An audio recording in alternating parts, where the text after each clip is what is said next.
Phew. Hi guys, I'm back. I hope my voice is going to last because this is definitely a long, in-depth analysis. Um, Robbie Robbins says, I missed the Putin live. Well done, you made this one. So, disclaimer, I'm definitely not an expert on this case. I have read about it. I've read some of the news stories. I do have an opinion of the case. And I've also, to be honest, I've shifted an aspect of my opinion since I compiled the script for this live and coming on live. So that's how, let's say, uncertain my view is, although it is fairly, what's the word? It's not like I haven't thought about it at all, though. That's the other side of it. If we look at the poll, I see. And in a way, I'm a little bit surprised at this. I didn't really know why am I out of focus? I think I'm going to have to maybe wear a cap because that is what happens. Can you guys see me? I think it's because I'm wearing blue. Is that a little bit better? By the way, the background is the crime scene where the victim was found, Heyman Lee, and yeah, and I think a big part of this case is the fact that it took a month or so to find her, 4 weeks. As soon as that happens, everything is thrown into doubt: time of death, manner of death, because there's just so many layers over the crime scene and over critical things like time. When did something happen? Where did it happen? Right? Thanks, Robin. Appreciate it. Zenaida says, I've just Googled it. Okay, so if you don't know very much about this case, then you're in for an interesting journey because I'm going to take you through other cases as well. And that's really what it's about. It's about the psychology of how we look at this case and also the approach of the true crime community. You guys may have noticed I've started thinking about the true crime community almost as an entity in addition to the cases that we're covering, right? And it's not just me. Journalists have been starting to make comments as well. And I do think we need to look at ourselves. I think we need to look at the impact true crime is having on the fabric of society, and three cheers when we have a good impact, but also acknowledge when we don't, right? And kind of keep asking the question, are we being kind? Is it truthful what we're saying? And so specifically in this case, what impact has the true crime community had on this case? Has it had a good impact, right? Do you guys agree that the true crime community, certainly a section of it, are celebrating a kind of a victory in the Adnan Syed case? Do you at least agree with that true crime are celebrating that they've kind of influenced the outcome, the legal outcome in this case thus far? And so there's a subsection that are celebrating that. We achieved what we wanted and we're so happy.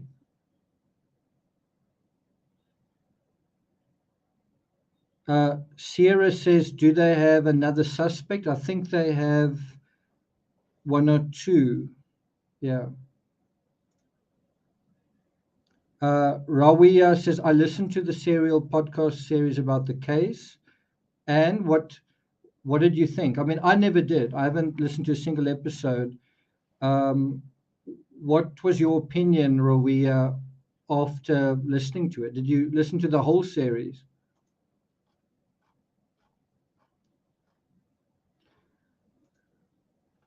So, although the true crime community is pleased, and you could say pleased as punch that Adnan Syed is free, The victim's family don't seem to be. So I want to bring this up. This is from the Washington Post. Share.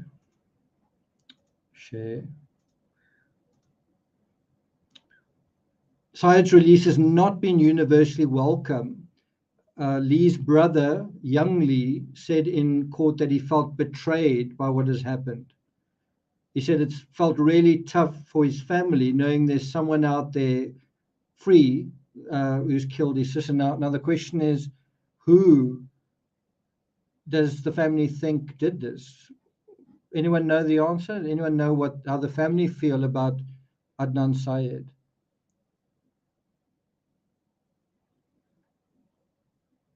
So Brits Creek said, I listened to the whole series and never made up my mind. Is that a good thing? Like, is it a good thing that you spend so much time on a case and you come out the other side? I don't want to say none the wiser, but certainly it's not seemingly clearer, because crimes tend to need to work that way. They sort of narrow their focus. Good true crime, good narratives, good analysis, good detective work starts to exclude possibilities. It doesn't kind of keep the doors open all the time.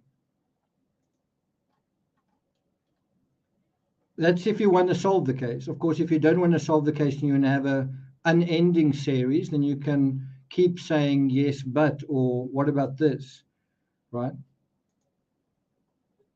Rawia says, I listened to it all. There are many inconsistencies and many changes of events, no clear timeline. That again is the big problem. Because of the timeline being so uncertain, everything's uncertain. And that's the problem also with the Kylie Rodney case. Any case where the timeline is uncertain, it's very hard to start sort of nailing down alibis and nailing. For example, if you don't know if you can't kind of fine tune the timeline, then you can't say where the place of death is, right? Anissa says, I've always thought the friend with the phone that he met in the parking lot was more of a suspect. Interesting. Okay. By the way, I've got a question for you guys. How does it go? Where is it possible to finish reading a book without finishing a sentence? Where is it possible to finish reading a book without finishing a sentence? In prison. I heard that in the car a few moments ago. So, on a bit of a more serious note, part of what I want to deal with in this analysis is true crime becoming a problem for true crime? Is true crime compromising the prosecution of true crime cases? It's a yes or no answer. Is true crime going in the right direction? Maybe it is. Is true crime causing problems? Maybe it's not. Is true crime solving things, right? If you say it's not a yes, no answer, it's, well, is it more of yes or more of no, like in general? Oh, really, Robbie, you quite astute there. So first, a disclaimer. As I said, I've never listened to a single episode of Serial. I don't know where I was. I've got a basic perfunctory knowledge of this case. I have paid attention to stories here and there. I do have an opinion on this case. Is Adnan Syed innocent? Well, a wrongful conviction does not equal innocence. That's the short answer. If Syed was innocent, but more important, if he could prove it, then he'd be due for a hefty multi-million-dollar settlement based on wrongful imprisonment, right? if he could prove he was innocent, then he would be eligible to be a multimillionaire based on wrongful imprisonment. Just like Stephen Avery. Remember Stephen Avery from Making a Murderer and the sequel? There's also Making a Murderer 2. Avery served 18 years of a 32-year sentence before being exonerated due to DNA testing. He was released in 2003, if you remember, and he filed a $36 million lawsuit against Manitowoc County in 2005. Towards the end of that same year, with the civil suit pending, in November of 2005, he was arrested and convicted for the murder of Teresa Halbach and sentenced to life without the possibility of parole. Despite huge gyrations in social media, a lot of people thought he was set up, that the justice system was corrupt. It didn't want to pay a lawsuit. Subsequent higher courts have upheld Stephen Avery's conviction. If you're not sure what I'm talking about, this might ring a bell.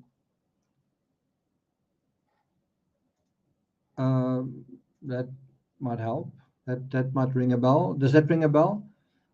Jody is cool. Good to see you here. YH says, interesting post on true crime as it relates to Adnan. I've been deep diving through all your John Benet Ramsey posts on Patreon. Great stuff. Thanks a lot.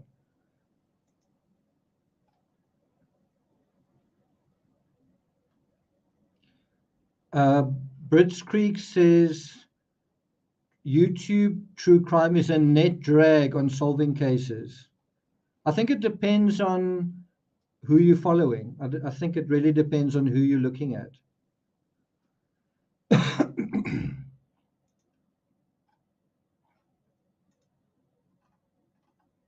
So Lisa Wilson, who is from California, she was my co-author on 2 books on the Stephen Avery case. While we were writing these books, Avery was fighting. So these are the books that we wrote. Can you see that? Let's bring it up a bit higher, a bit bigger. So I actually meant to write about 5 books on this case, but other cases caught up, and there was so much sort of toxicity and nastiness that I just stopped writing. I think I'd put together 2 or 3 other book covers. I was ready to really go into this case, but there was so much nastiness from, I guess, people who watched Making a Murderer and people who were so certain that Making a Murderer was right and everyone else was wrong. I thought, well, okay, 2 books is going to be the limit. So that's what we wrote. And the thing that we were kind of worried about, now I'm going to circle back to Adnan Syed. This is still related to that. While we were writing these books, there was like this thing of Avery was going to go back to trial and he was going to be exonerated or acquitted. And it was kind of like, because people were watching a documentary, his legal status was very much on everyone's minds, and the idea that he needs to be retried. And that was the context in which we wrote these books, right? And as recently as last month, Avery's attorney was claiming new and compelling evidence as grounds to have her client retried. So in a way, what's going on here? So in a way, what happens when you have these documentaries is it sort of puts a case that's kind of been on the back burner. It sort of stirs people up and it kind of comes back into a kind of flux vortex. And people feel like we have to try this guy again. You know, the legal outcome's not certain. And then you've kind of got to ask yourself, and, you know, I've studied the law and I went through this case systematically. You've kind of got to ask yourself, was there a merit ultimately to this idea that things were legally uncertain? Was there merit to it? right? Just a question. Was there merit to it? And we are now at 2022, and this came out August 18, so just about a month ago, with his attorney still saying, well, there's new and compelling evidence in the Making a Murderer case.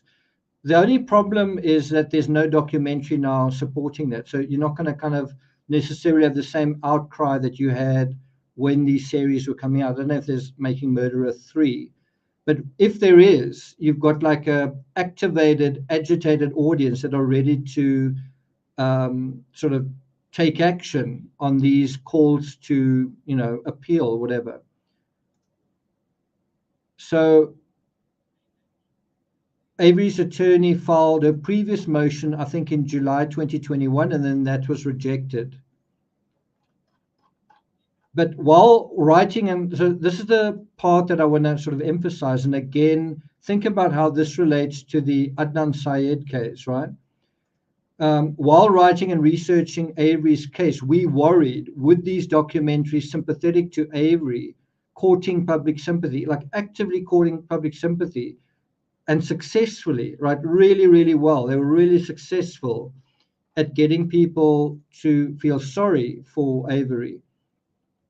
Would they ultimately get him out of prison, right? Because that's precisely what happened in the West Memphis 3 case. So I want to refer you guys to an article, I think it's from the New Yorker, this article. I think it's written by Catherine Schultz. I'll provide a link in a moment. Let me bring that up a little bit. Zircon, good to have you here. So she writes, the court of last resort stands as the progenitor of one of today's most popular true crime subgenres, in which reporters, dissatisfied with the outcome of a criminal case, conduct their own extrajudicial investigation. So this was written a while ago. Not sure if it was 2018 but I'll provide you with the date at some point. But the author, the writer of this article kind of refers to what we think of social media now, and we think of the true crime community now as the court of last resort. In a weird way, I think you could say in the Depp versus Heard case, there was also a court of, although it wasn't quite that, it was a court of a court alongside the actual court. And the scary thing that I've noticed is the court alongside the actual court can actually be more powerful than the actual court. It can also influence the actual court, right? But this idea that social media is a court of public opinion and it's no more than that, no, it's a big deal. It's starting to influence the outcome of cases. And the question is for better or for worse, right? So let's bring this back up. So there's a reference here to Paradise Lost, a series of documentaries about 3 teenagers found guilty of murdering 3 second-grade boys in West Memphis. Shortly before the final Paradise Lost documentary was completed, all 3 of its subjects were freed from prison on the basis of DNA evidence. And then once again, you ask if, and that's not social media so much, it's also not quite the mainstream media, it's documentaries that stir up public sentiment, and then the public sentiment actually takes a case in a different direction. And then you say, is that a good thing, right? Now, if you were involved in those cases and you got the outcome you wanted, obviously you'll say, yes, that's right, it's good. If you weren't watching those cases and you didn't have a foot in the race, you might say, okay, but what does the evidence show? And does it look like the right outcome occurred? Was it absolutely a clear case of sort of maladministration of justice or something, right?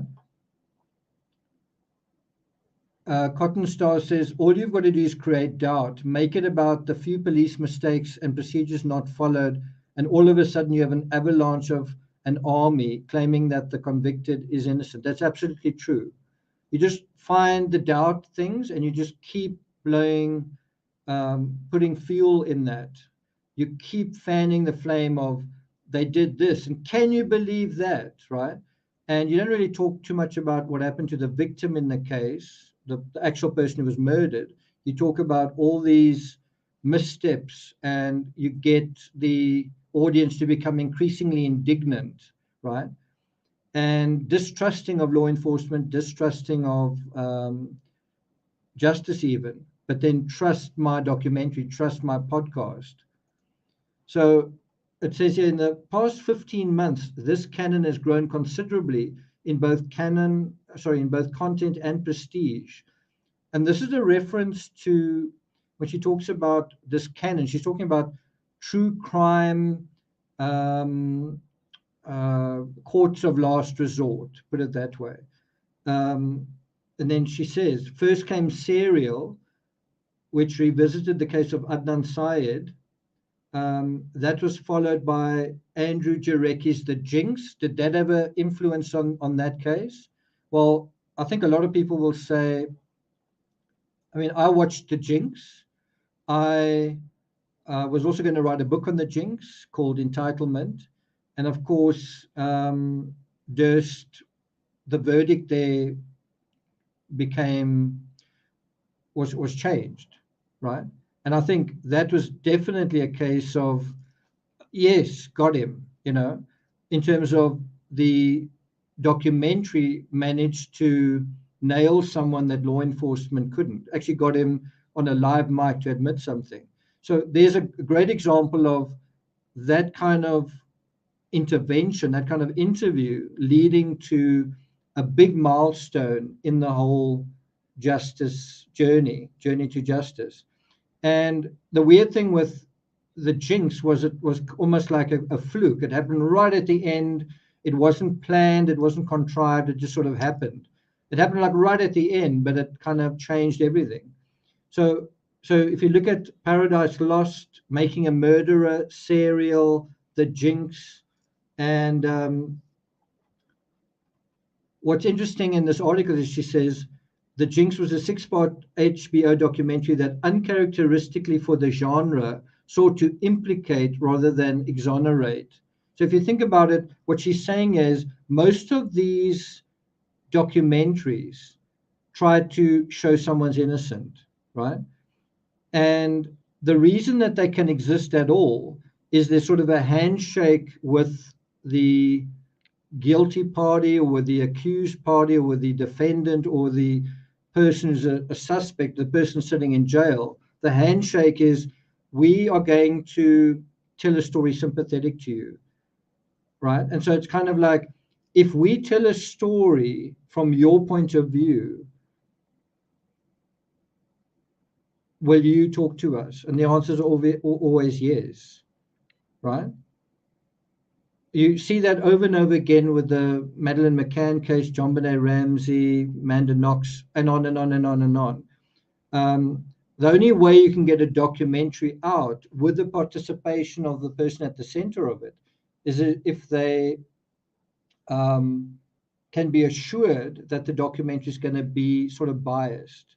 If they can be kind of assured that we in your corner, we're sympathetic to you, oh, great, then I'll give you an exclusive interview. But then there's already an incentive both ways, right? So The Jinx was quite unique where they weren't really trying to show Durst as innocent. And Durst, I think, thought he was being quite clever and, of course, got caught in his own cleverness, right? Let's look at some of your comments. The family believed Syed was guilty. After Serial, I thought guilty, but Jay Wiles kept changing his story. Also some shady police work in Baltimore. So Bonnie, I think there tends to be a very binary black and white thinking sometimes in true crime, where you think if someone changes their story, then they are the villain of the story. If someone isn't completely honest, then they must be the perpetrator. it's not always as simple as that.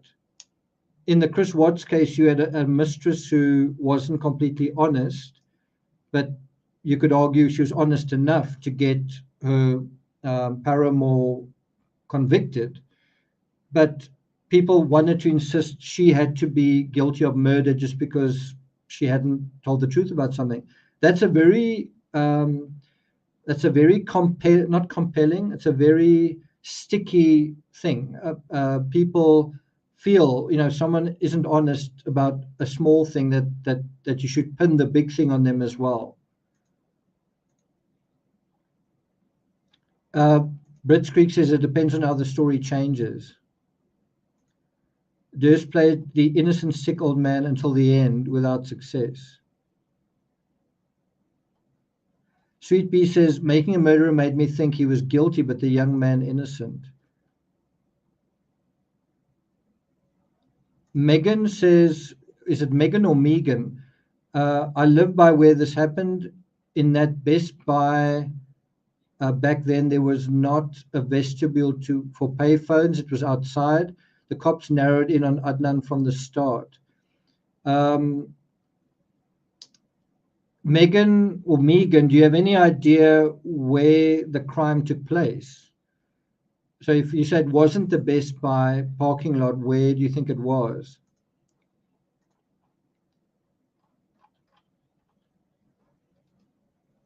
So coming back to making a murderer, and we are going to cycle back to the Syed case in a moment, but I want to just talk about certain intertextualities with cases, high-profile cases that attracted filmmakers and social media and the media, and then actually there were legal consequences to that.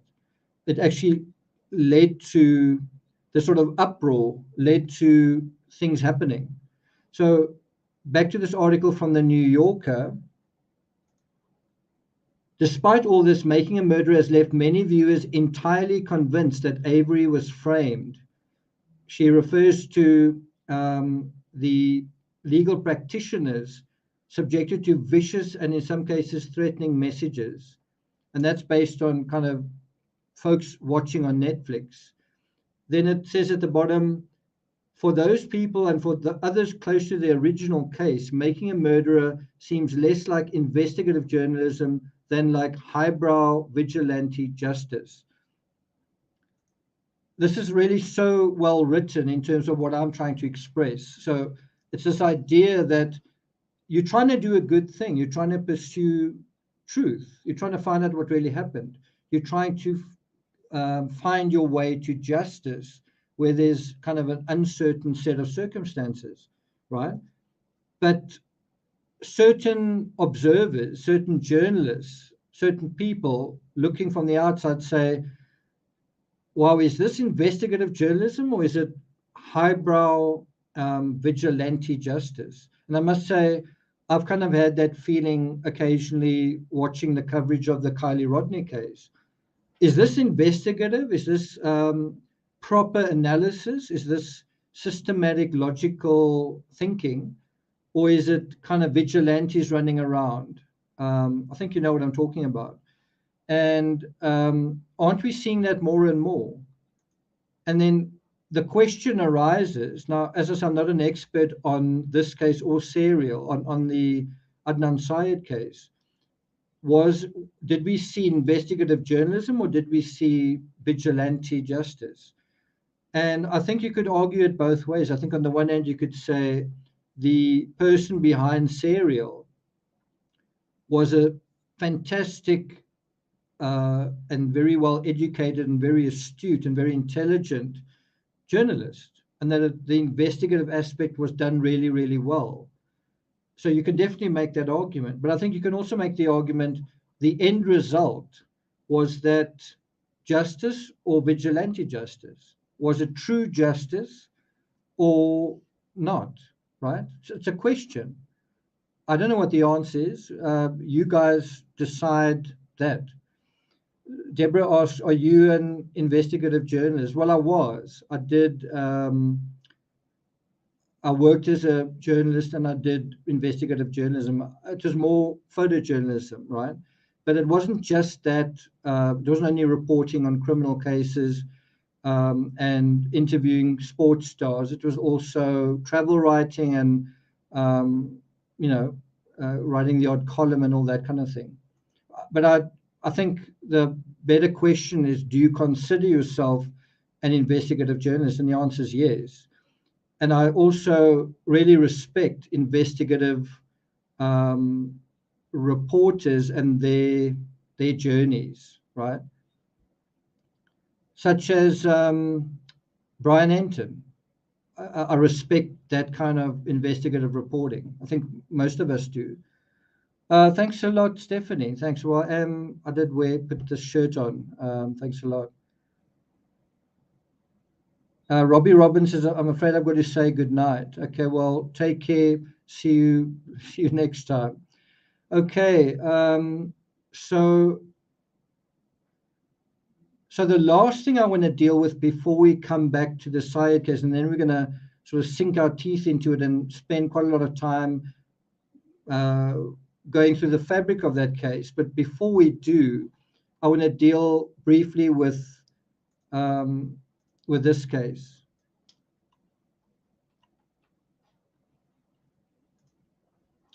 And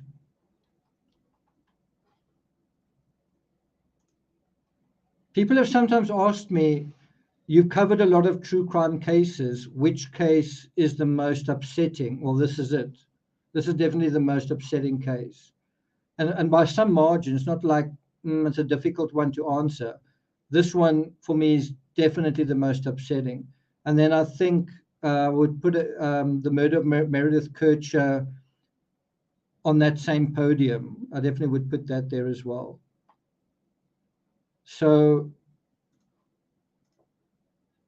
I wrote about,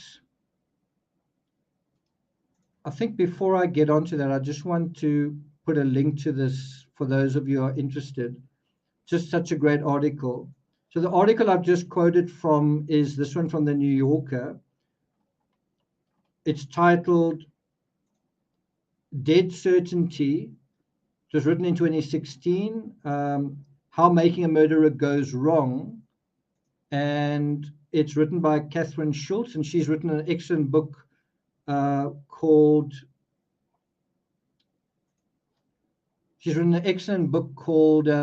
Being Wrong. Very, very good book. Where was I? Let's bring that back.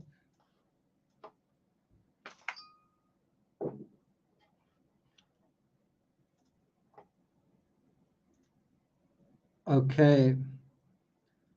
YH says, I'm very curious, your West Memphis 3 theory. We're not going to go into that in very much detail here.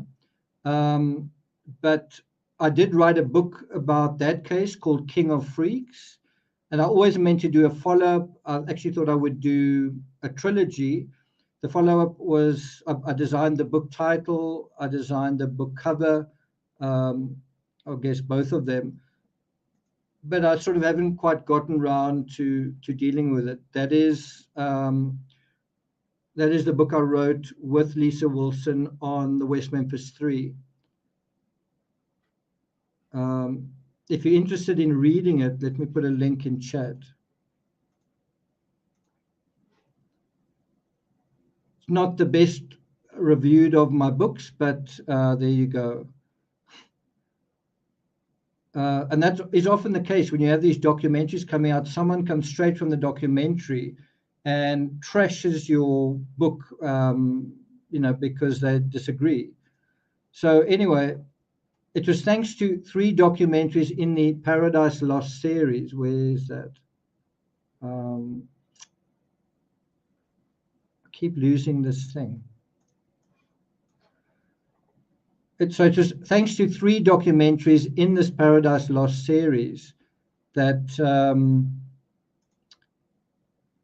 and also the campaigning by Damien Eccles' girlfriend, later his wife, and others that ultimately overturned their triple murder convictions. By the way, Johnny Depp was one of the people kind of that was supporting this whole thing. So what you had was 3 men accused of murdering 3 small boys, 3 men accused of murdering 3 8-year-olds. And here's my problem with that. Well done. You got 3 innocent guys out of prison, but you also instantly created an unsolved triple murder. So who's now going to pay for the deaths of those 3 8-year-old boys, right? So on the one hand, you have people celebrating, yay, these guys were innocent, we got them out of jail. Okay, well, now you've got an unsolved triple murder. What about that?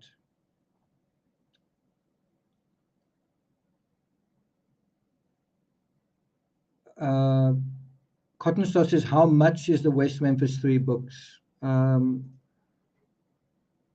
$0 on Kindle Unlimited, otherwise $4.59.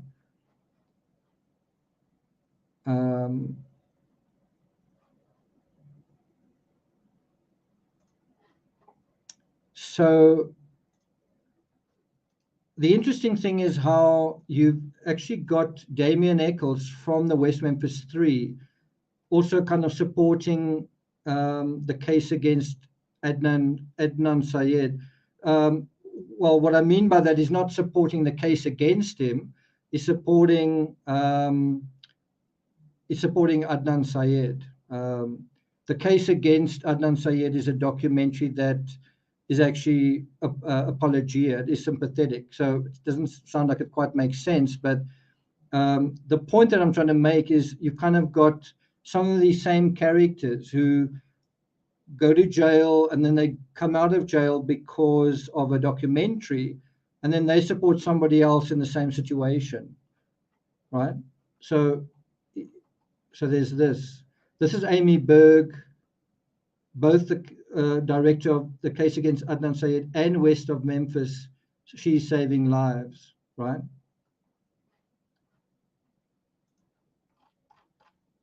There's also this tweet. Adnan Syed is going home. There's also this that was retweeted. Wrongful convictions happen. They are heartbreaking and rarely corrected.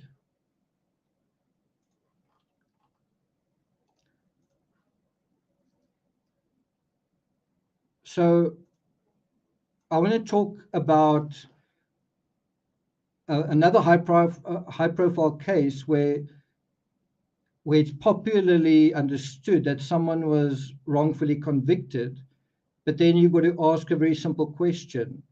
So if you were, did you get compensation for that wrongful conviction? Because that's how it works. If you were wrongfully convicted, then you should be compensated for that, like Stephen Avery could have been. And does that happen, right? And then you've got to also say, why doesn't that happen if it doesn't? Open Mind says, I don't know enough yet to participate in the quiz. Let's see where we are. So do you think Adnan Syed is innocent? 55% say yes. That is quite a change from when I started this. There was I think 55% said no at the beginning. So that's definitely interesting.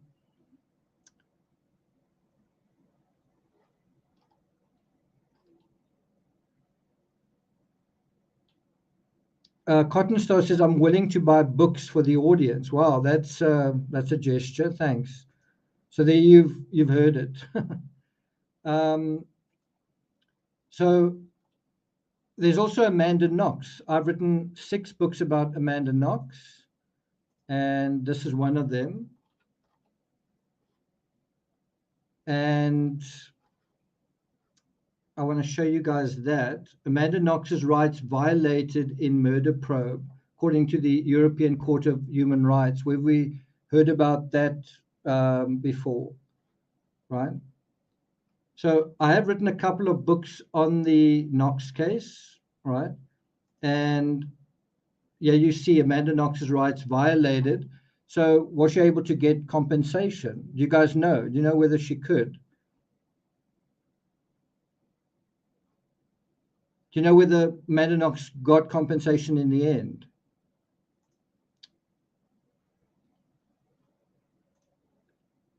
So the reason we want to ask this question, I don't know if you noticed what I'm doing. I'm going through one high-profile case after another. All of them are associated with big publicity campaigns, PR, documentaries. That's kind of part of how they became high-profile, right? Then these people actually come out of prison, right? They come out of prison, they are acquitted, exonerated, Alford plea, whatever it is. But then are they able to sue for wrongful conviction? I mean, if they're innocent, are they able to sue for wrongful imprisonment because they were never guilty to begin with? I mean, that's what these campaigns are all about. Were they able to get compensation for wrongful conviction?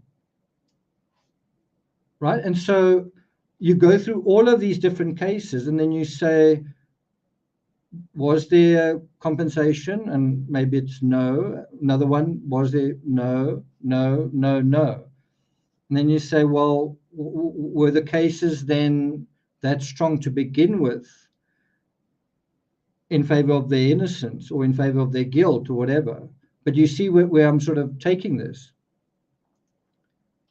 So if PR got Stephen Avery out of prison, well, let me put that another way. PR, where is that thing with Stephen Avery?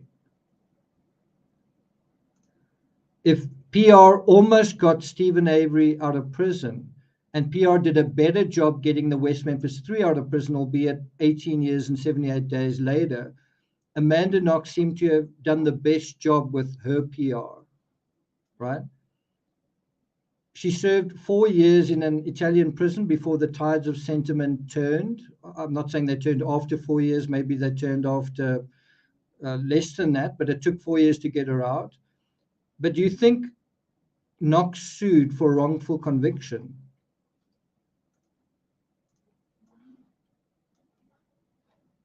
Well, there you have it. Amanda Knox to receive compensation from Italy over Meredith Kircher murder probe. Compensation. What do you think that compensation was for? Do you think it was for wrongful imprisonment?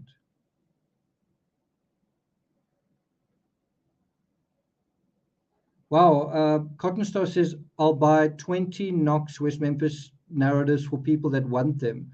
Not sure logistically how to do it. If you can help, Stephanie, I appreciate it. Wow. Well, Cotton Star, what I can do is I can put some of those books on a special, and then it can be cheap and easier to do that. But anyway, we'll come back to that. But thanks a lot for the gesture. Open Mind says, I don't think Amanda Knox was compensated. She was compensated, but what do you think she was compensated for? So here's another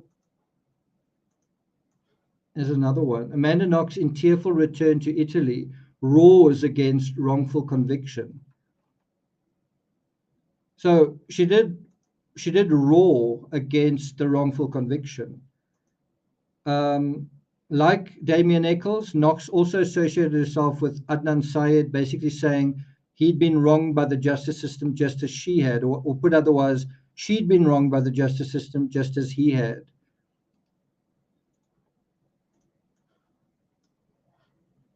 Can you guys see that?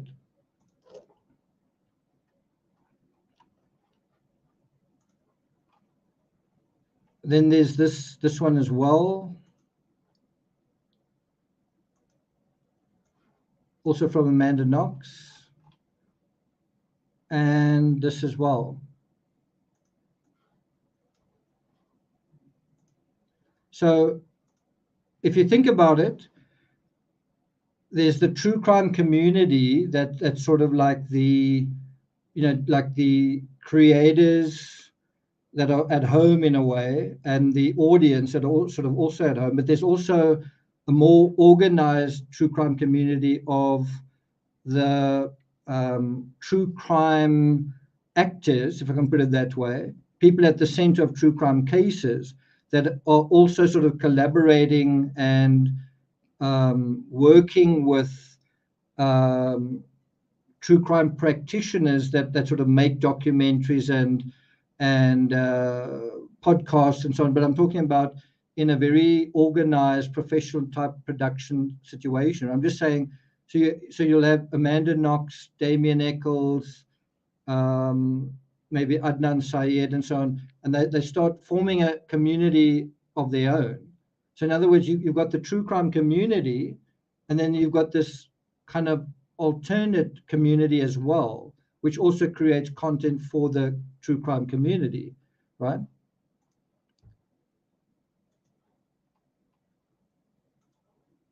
So I think you can definitely make the case that exculpatory evidence may not have been volunteered in the Knox case, right? I just want to come back to that tweet that she put up. Where is it?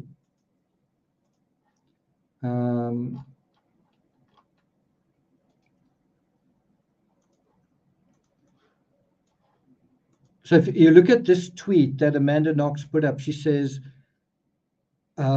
withholding of potentially exculpatory evidence is not unique. It happens in justice. But then you ask the question, did that happen in your case? Did that happen in Amanda Knox's case, right? And then you say, I think the full conversation in terms of that is you say, some of these people wrote books. So Amanda Knox wrote a book about her case. Damien Eccles also wrote a book. Did they include inculpatory evidence in their books? So if you say, and it's just a kind of semantic argument, really. If you say, how dare courts, and it is that, it's not right. I'm just making the argument. You say, how dare you leave out the exculpatory evidence? How dare you hold that back? And then you sort of also say, well, if you write a book about what happened to you, do you also share the inculpatory evidence, or do you selectively not share that? Do you leave that out, right? Megan says, if we think of it this way, Scott Peterson definitely needs a new trial. Yeah, that's also a good point. So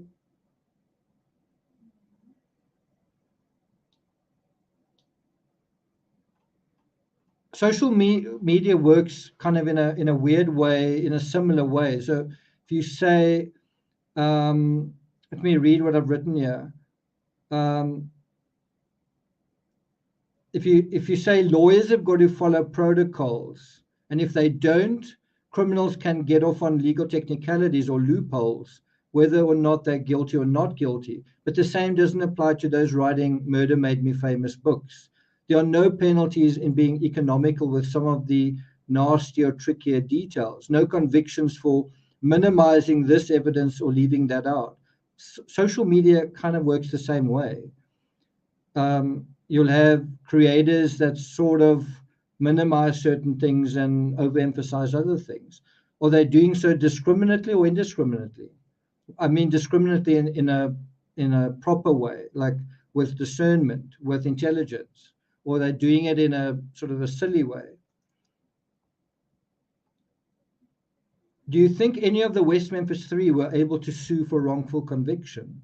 Now, coming back to the Adnan Syed case, and I kind of want to bring up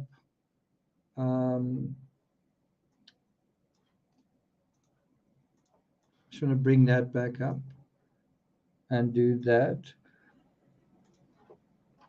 Yeah, so coming back to this case,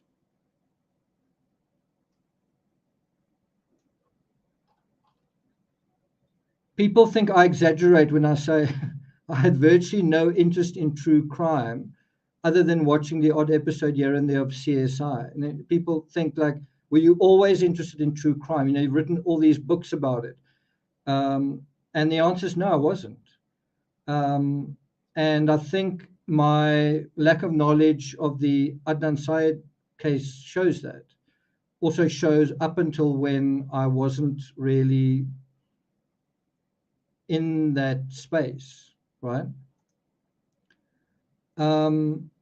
I would watch the odd episode here and there of CSI. I'd watch movies like Sherlock Holmes. I really enjoyed that. I think that came out in 2011, the first Sherlock Holmes movie with Robert Downey Jr., great movies. I loved The Usual Suspects. Don't know if you guys remember that. I've always had an interest in the law, though, like not so much crime and crimes, but the law and justice. I've always been interested in that, from that side of it.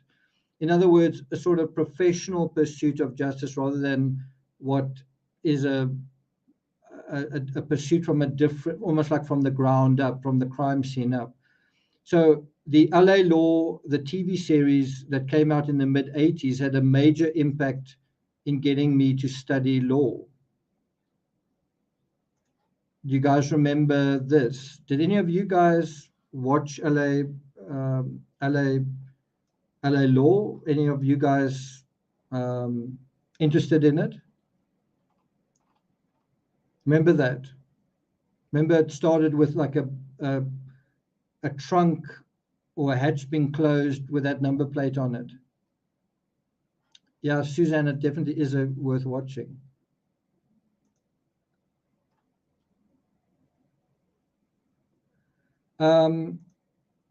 But the question still remains, were they able to sue for wrongful conviction? Because if you're innocent, you can.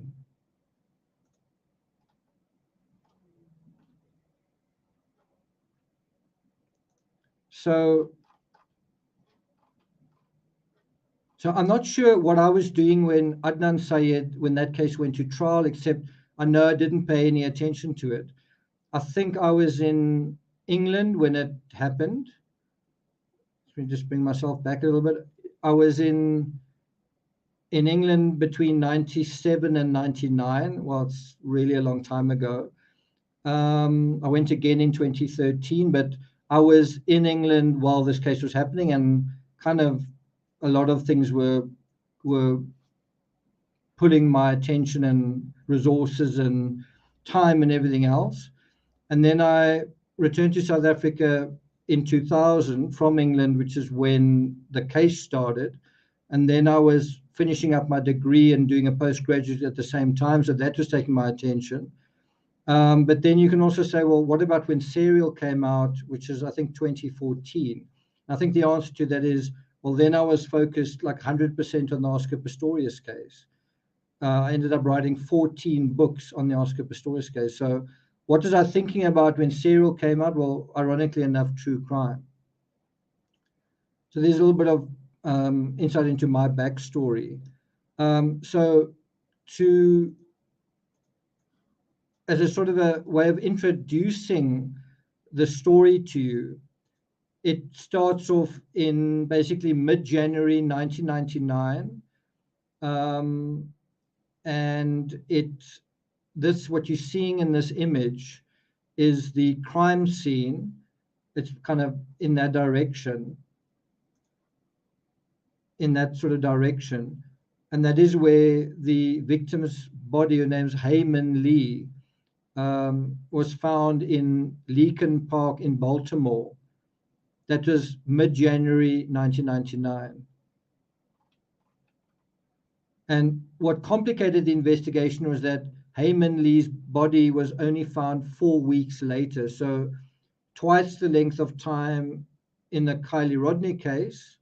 And that's why there is a problem 20 years later, is the forces of entropy, the forces of decomposition, the fog of time basically has created like a murk over that case. It's hard to see what really happened. And because of the uncertainty, there's doubt. And doubt is the asset of the defense attorney, right? So Heyman Lee's body was found. She was killed by manual strangulation, which is a murder method favored by intimate partners because of the stealth factor. Syed was Lee's ex-boyfriend at the time that the crime was committed. So I don't really have a foot in the race. I don't really have, I don't really have a stake in this. So, it's not for me to say that Syed is innocent or guilty. I don't know. I haven't really paid attention to the case. All I can do as we go through this case is say, based on the fabric, what I know based on spending about 10 years in true crime, investigating it, in a very deep way, in a very sustained way, these things stand out to me. One of the things that stand out is, well, she died by manual strangulation. Now, in order to die by manual strangulation, the perpetrator's got to get very, very close to the victim. And the person who's most likely to be able to achieve that is an intimate partner. Now, you could also argue that a school friend could probably do the same. A school friend could probably achieve the same level of closeness. And so your argument doesn't make any sense. But the counter argument still does make sense, that a lot of intimate partner crimes feature manual strangulation, such as the Chris Watts case, to mention one. I believe that was the same. The same thing happened in the Lacey Peterson case, because there's no screaming. That Lacey died because someone strangled her. So at the time, Syed emerged as a suspect, but this is the really important part to point out. So you might say a young woman was killed. So who should you look at first? Without knowing anything, a young woman was killed. Who should you look at first? Answer, well, who was she in a relationship with, right? And Adnan Syed wasn't in a relationship with her. So let me just bring that up. Syed was Lee's ex-boyfriend at the time the crime was committed, right? So through that reasoning, you then say, okay, well, then I think we need to look at her boyfriend. Who was her boyfriend at the time, right? And then it's quite simple. Did her boyfriend at the time have an alibi, et cetera, right? But it's not quite as simple as that, because you also want to think about a possible love triangle, and how does Syed feel about his girlfriend being with somebody else, and was she recently with somebody else or not? So that's an important relationship dynamic to investigate here. That's right. His mom was the alibi. I think that's his biological mother, right?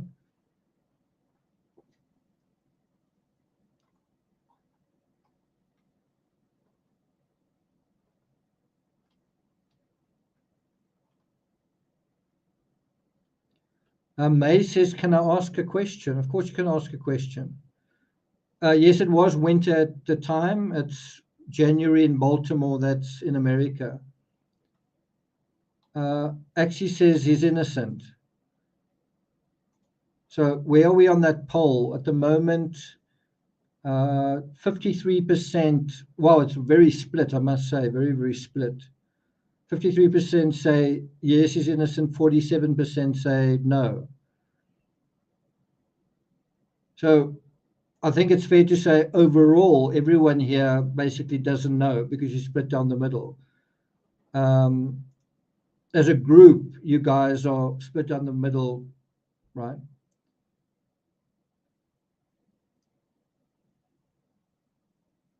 May says, where's the line between true crime and the mainstream? I don't really want to have that conversation now. I'm trying to get into this case. I think the quick answer to that question is the mainstream. When I think of mainstream, I think of the mainstream media. So I think of the traditional media position on something, right? I don't think of tabloid media. I think of the basic media, right? Where social media, I think, tends to, and this is just my opinion, social media tends to gravitate towards a sort of tabloid type coverage. Not everybody, but from my experience, most. because there's more to make out of sensationalism and that sort of shallow analysis. So that's how I see it. So I think another way of putting it is, if your view broadly corresponds with a mainstream view, then it's kind of a mainstream view. I've got a little bit of a problem with that if you look at certain cases where I don't know whether you can say the mainstream media view is accurate in terms of true crime. There are quite a few cases where you could say, I'm not sure whether the mainstream narrative in certain cases are accurate.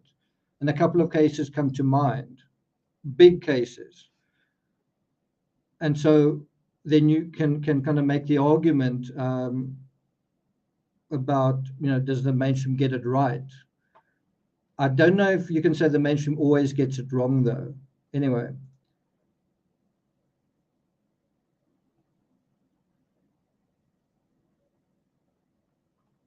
Actually says she had a new boyfriend. She worked with him at his family's Oculus store. Yeah, so we're going to deal with that now. So this is a photo from Adnan's bedroom with his psychology book open and loose items, cards, photos, etc., related to Hay and Adnan's relationship. I don't know how many of you guys have seen that image.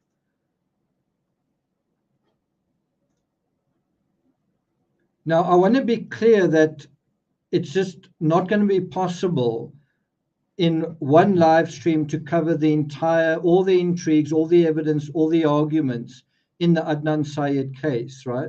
It's just not going to be possible to do that. So if you say, I follow your argument, but there's this, that, and the next thing, this is like a glossing over, right? This is based on glossing over, what's the word? This is based on glossing over what has stood out to me. And if you say, I can't believe you missed that 100%. Yeah, I did miss it.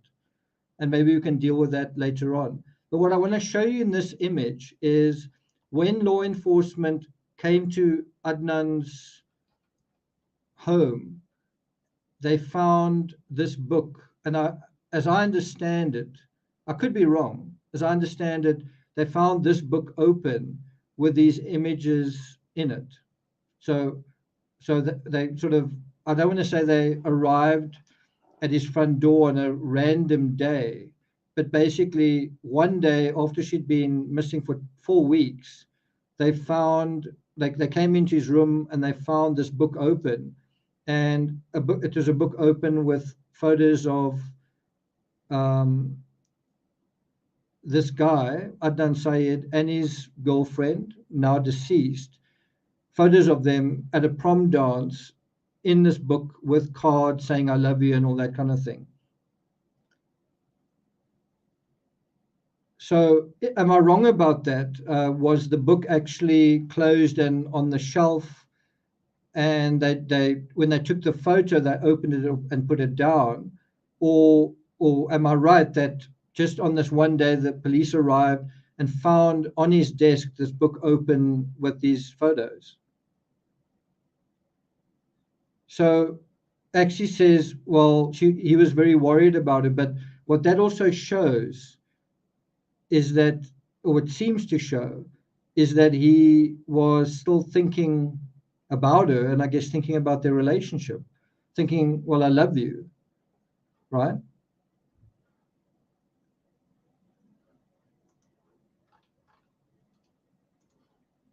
So here is another image. So that is where the photos were inside. They were inside that particular book. And I think it's really interesting looking at the books that he was reading. It would be quite interesting just to look at what he was reading there. And we're going to come down to his reading sort of interest later on. This is something that came onto my radar. It was a letter that she wrote to him. And she writes here, can you guys see this letter? She writes, Okay, here it goes. I'm really getting annoyed that the situation is going the way it is. At first, I kind of wanted to make this easy for me and for you. You know, people break up all the time. Your life is not going to end. You'll move on and I'll move on. But apparently, you don't respect me enough to accept my decision. And I don't.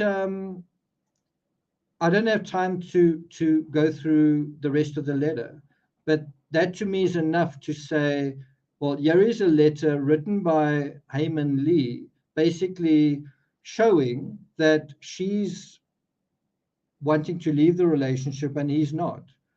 She's criticizing him, complaining that he's not allowing her to move on, he's not letting her go. She says, I'm getting annoyed by this.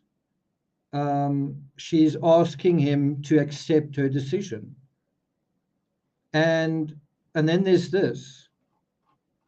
So, by the way, this is an exhibit.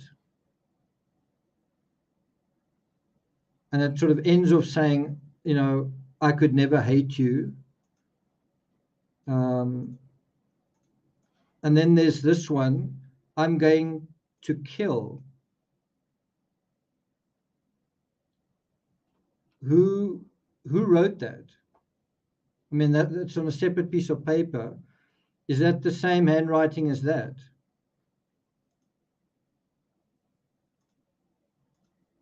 I don't know. Is that handwriting the same as that?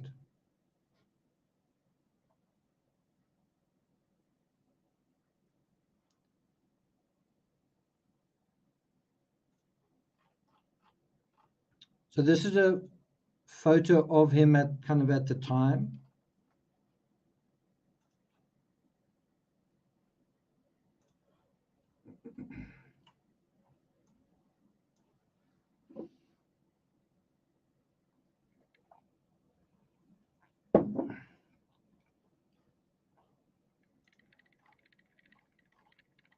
So Syed went to trial in December of the same year. So December 1999, he was convicted in 2000 and finally freed 22 years later, this year, this month. As I say, I don't know this case as well as many others I've covered, but as I understand, cell phone records placed him at the scene as well as a witness.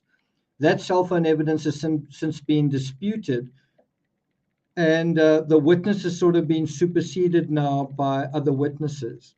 So the original witness testimony that got him into prison and got him convicted seems like there have been other witnesses subsequently, and also, so all of that has sort of become sort of muddy and unclear, right?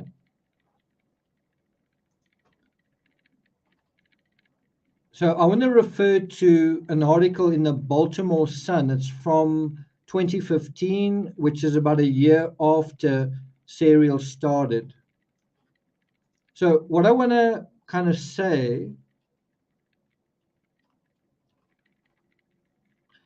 so what I want to kind of stress is this case happens, like the crime happens in 1999, the conviction happens in 2000, and then 14 years go by where nothing really happens.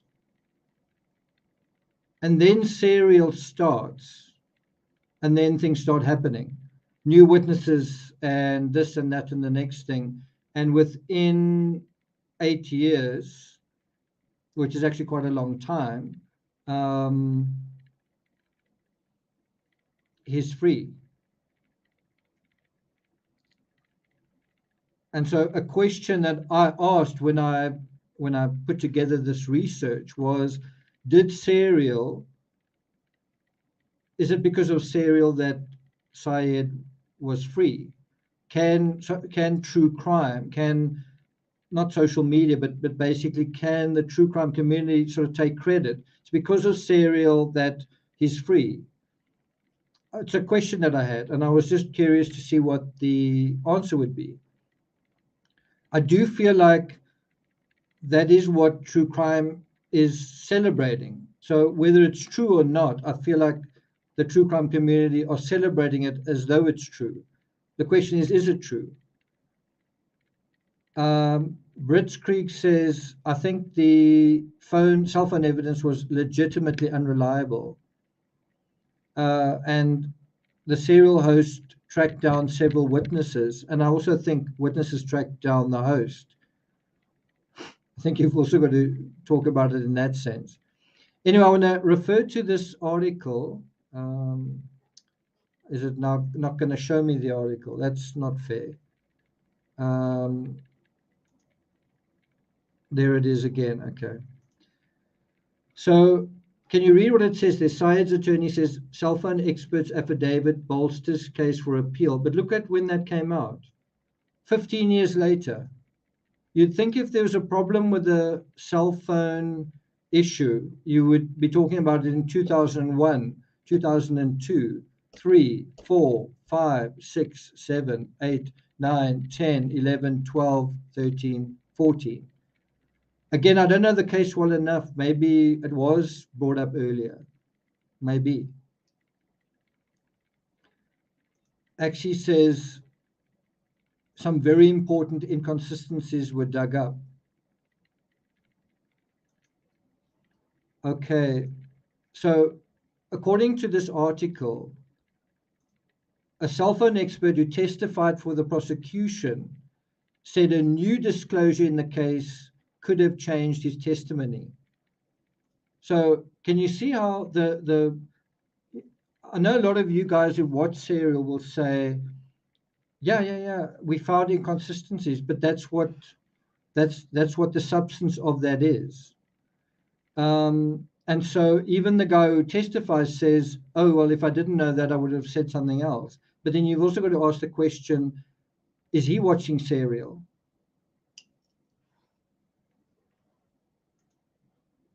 Because I can tell you, and I'm not trying to be funny, that there's an inconsistency for me between me writing the script for this episode and like a couple of hours later, I sort of realized, wow, that's not actually right. Time does give you that perspective. You know, the more time that goes by, the more chance you've got to go, no, sorry, that's not right. I'm going to edit that out. I'm going to that's not right. You know what I mean? So with hindsight, you can see an infinite number of inconsistencies. You can find doubt in innumerable areas, if that's what you're looking for. Bonnie says all this happened as a result of serial. Okay. So anyway, so the cell phone expert says, you know what? I think I should have changed, or because of this, I want to change my testimony. Then his name is Abraham Waranowitz. He's a former AT&T engineer, and he said in a sworn affidavit that he was handed only a one page of cell phone information before taking the stand in 2000 to explain how Syed's phone was linked to where the victim's body was found.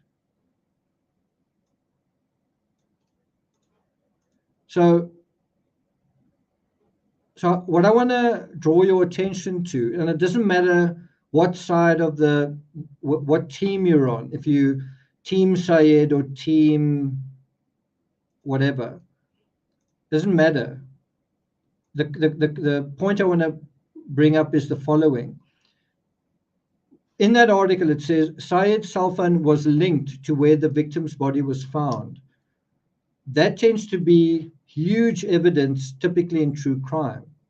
But now you argue it another way, and you say, because of that and that, it's possible that his phone wasn't directly linked to where the body was found. And then you say it's inconsistent, and so now you throw the case out. The question I've got is, to begin with, did they find any link? Yes or no? Did they find any link? if they did, that is starting to push things in a different direction. If you come afterwards and you say, yeah, but if you gave this report to that guy, he would have said something different. It's starting to create doubt and inconsistency. But, you know, the other side of it is, well, what if his phone was never linked to where the body was found, right? No one's ever knocked on my door and said, hey, your cell phone links you to a murder that happened. It's never ever happened to me. Has it ever happened to you?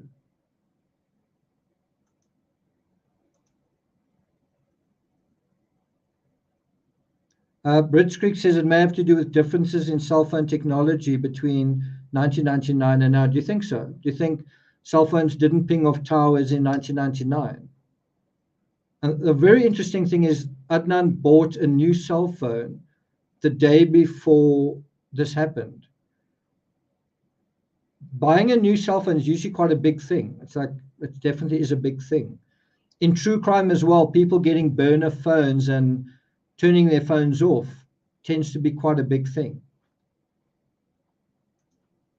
Anyway, so he says, I consider the existence of the disclaimer about incoming calls to have been critical information for me to address, Woranowitz said in an affidavit that was included in a new court filing Tuesday.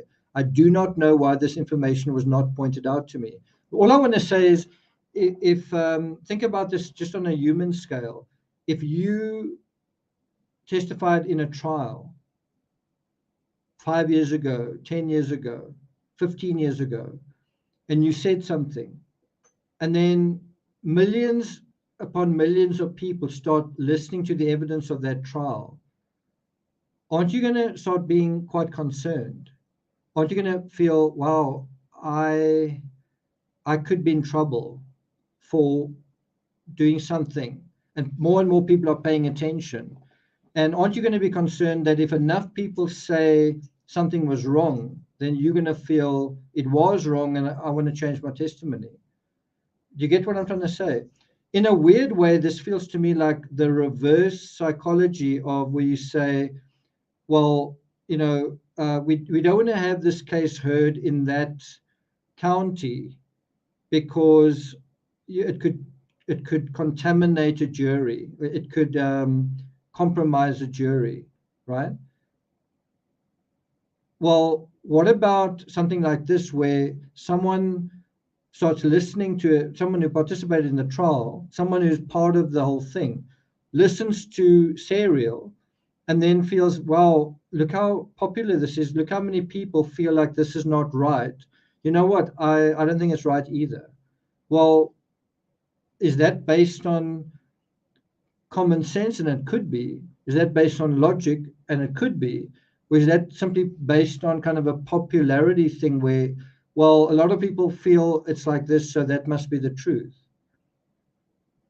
No, I don't think it was a burner phone. It was a new phone.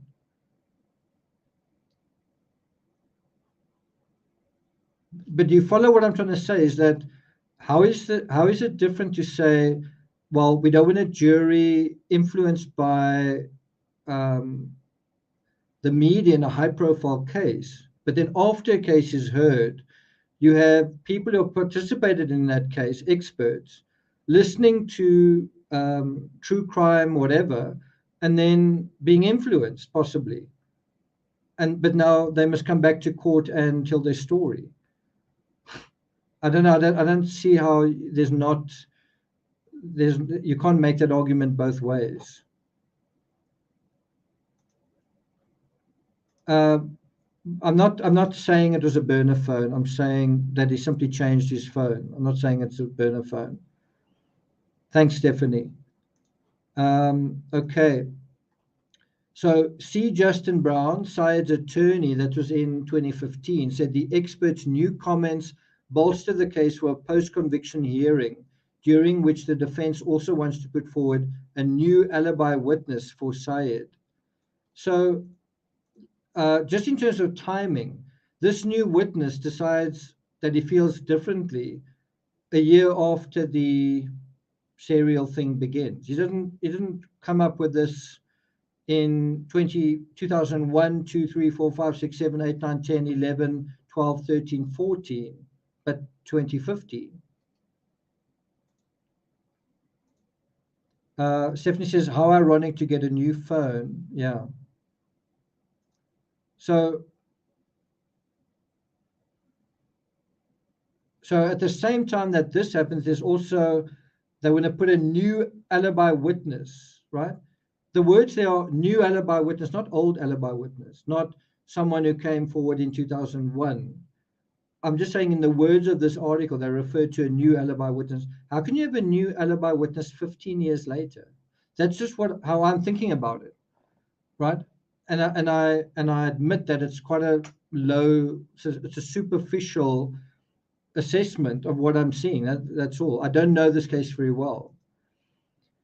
So my point is, it's interesting that Syed is convicted and sentenced in 2000. Nothing happens for 15 years. Then a year after serial starts, things start to happen. Witnesses start coming forward. People want to change their statements. Going back to this article in the Baltimore Sun, the disclosure is the latest development in attempts to reopen the 1999 murder case, which gained worldwide attention from Serial, the 12-episode podcast offshoot of This American Life. So there it is. It's not like I'm not inventing the wheel here. I'm not saying, woo, could there be a link between the one and the other? This article makes it explicit. It's saying a new witness has come forward after 15 years. An expert wants to change his testimony after 15 years. And guess what? There's been a thing covering this case called Serial that has gained worldwide attention. Do you think that could be changing hearts and minds? All of that, all the people chattering about the case. That's a question. Does this alibi witness only come out after the podcast? That's the question. Yeah, so that's the counter argument, is that it's not a new alibi. The lawyer just didn't follow up with it. So in other words, for whatever reason, the lawyer, this person had an alibi, and the lawyer just let it go. So, like, if you think about it, someone's on trial for murder, but there's an alibi right there, but you don't use it. And the person on trial for murder doesn't insist that you use it. I'm talking about that you insist and then you do use it. And then you sit in jail for 15 years, but you've got an alibi all the time. But when does it enter the mainstream media narrative? And you can say, no, but actually he did know about it 15 years ago. Oh, okay. So he knew he had an alibi, he had the witness, but just didn't call them. Okay. Wyatt says, do you plan to listen to Serial? Probably not. There are 56 people watching this, which is quite low for me. So I don't know if I would. I don't somehow think so.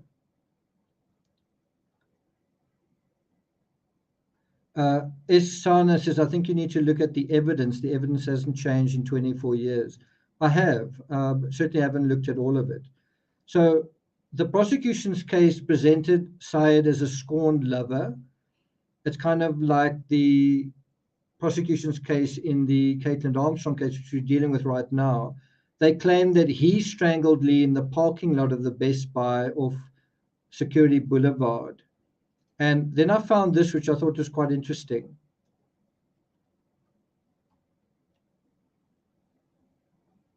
And to be honest, I'm not quite sure what the source of it is. I'm not sure if it's from Serial or somewhere else. You guys can probably tell me. You may recognize this, but it says here, let me bring it up. When I asked Adnan how often they had sex, that is with his girlfriend, hey, He said out of the 7 days in a week, they probably had sex every time they had a chance to go somewhere or be together. On average, they saw one another 4, 5, 6 times a week and had sex each of those days about 2 to 3 times a day. Since Hay was responsible for picking up her niece after school, they would have sex in the Best Buy parking lot close to the school after school. Hay would never leave to get her niece, Hay would leave to get her niece, and they would see one another that night when they would have sex again. Now this is the area I feel where I can maybe bring some, possibly some insight and possibly some commentary. So, if you've watched Serial, then what I'm about to say might shed some light onto what we're talking about. And that's the relationship dynamics. Now, I've got to say, I only really dived into this a day ago, where I've sort of spent about half a day really reading up and so on.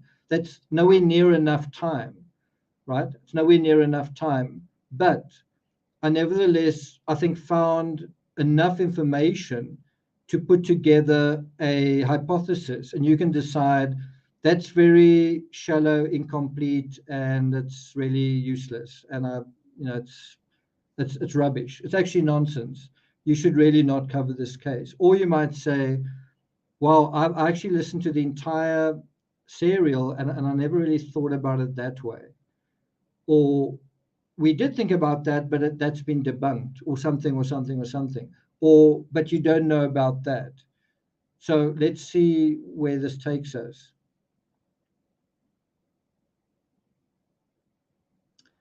Okay. So can you see that this statement saying that they had a lot of sex shows that it was a pretty intense relationship? So let me ask you, good to hear. Let me ask you, everyone that's in chat who wants to answer anyway, yes or no, do you think they had an intense relationship based on the sex, based on sex 2 to 3 times a day? I don't know about you and your sex life, but would you regard someone having sex 2 to 3 times a day, 6 days a week, that's quite an intense relationship? Yes or no? I'm going to ask the question again. Do you think they had an intense relationship? Yes or no? Quite simple. Anyone say no?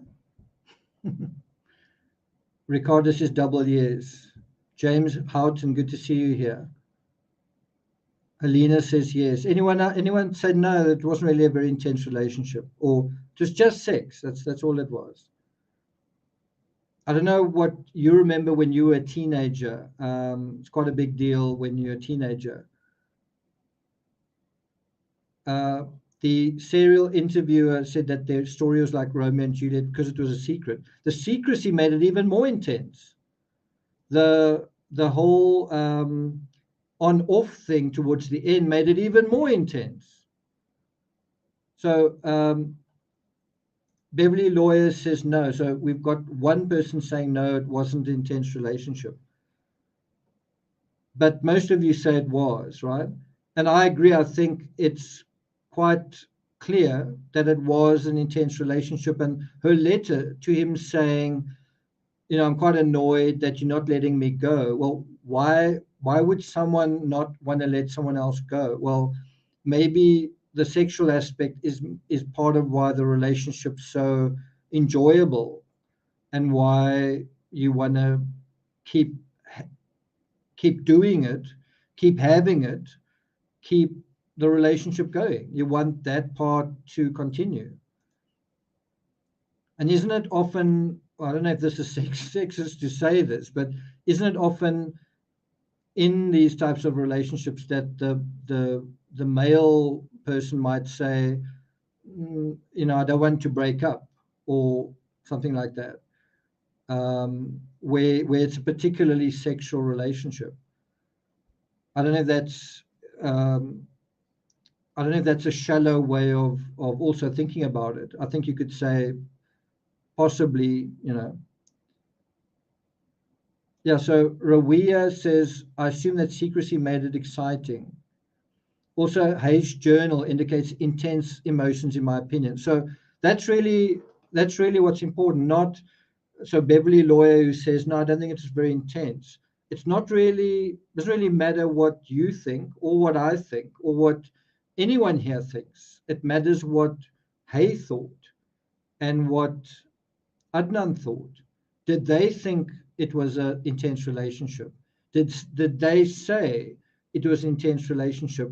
Well, this statement here to me says it was. And we do know from those journals that Hay thought it was.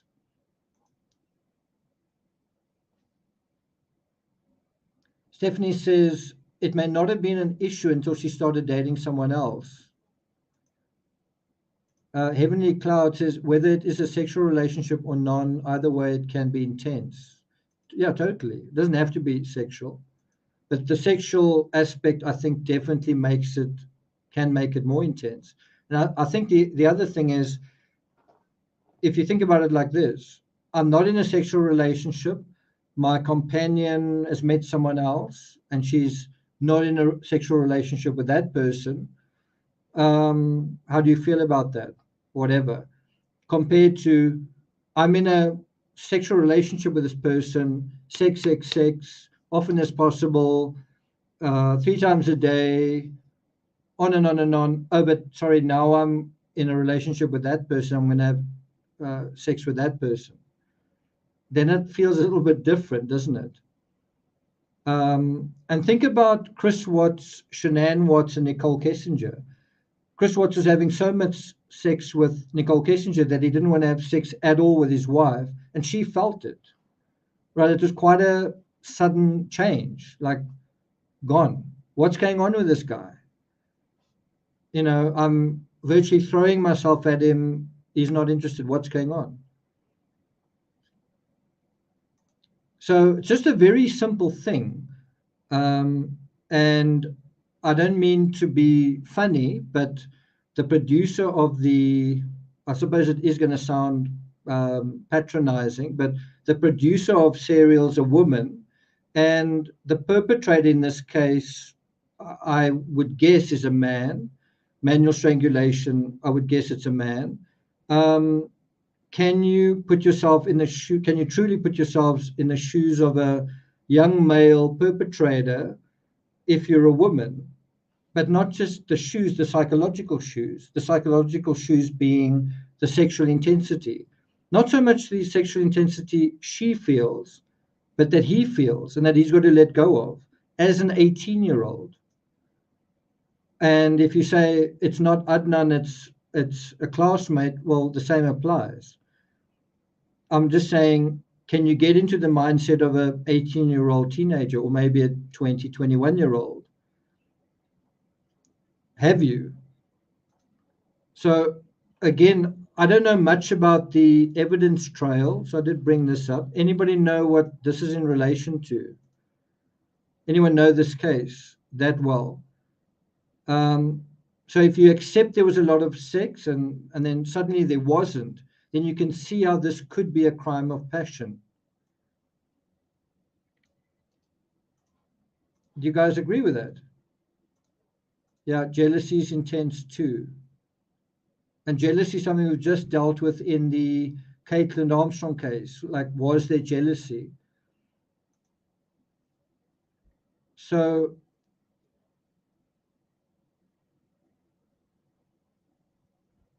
the point is, was there a lot of sex? And then suddenly was there not a lot of sex?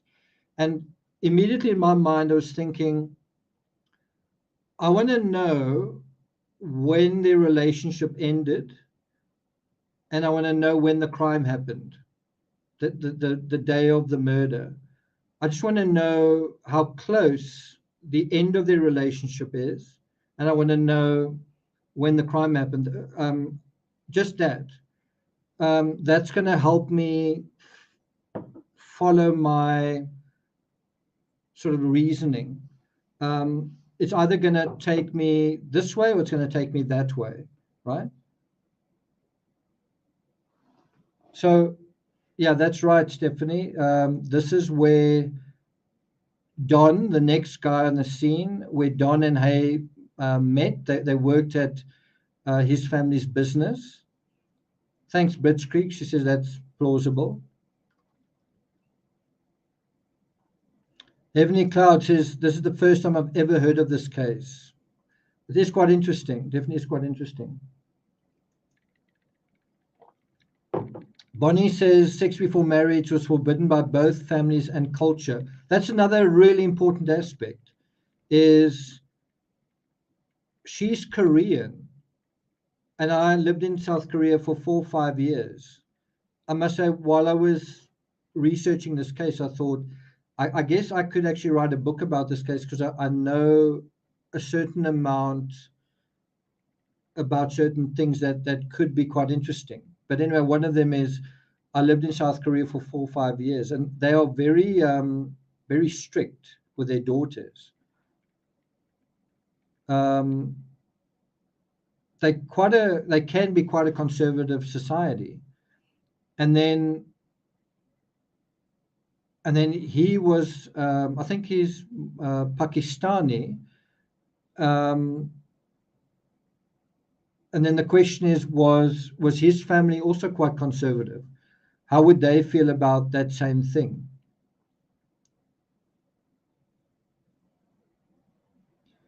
SW Firefly says, based on her letter to him, he did not respect her boundaries, whatever they were. Rawia says, I think the age of Hayes' new boyfriend could create some unpleasant feelings. Well, let's deal with that now. So the first person the cops wanted to talk to was Lee's boyfriend. But at the time of her death, Lee's boyfriend wasn't Syed. It was a guy called John Kleindinsk. I don't know if I'm pronouncing it right. Kleindinsk, a 22-year-old co-worker Lee knew from work at LensCrafters, a retailer of prescription eyewear and prescription sunglasses. Let me put that in chat just so you guys can see that.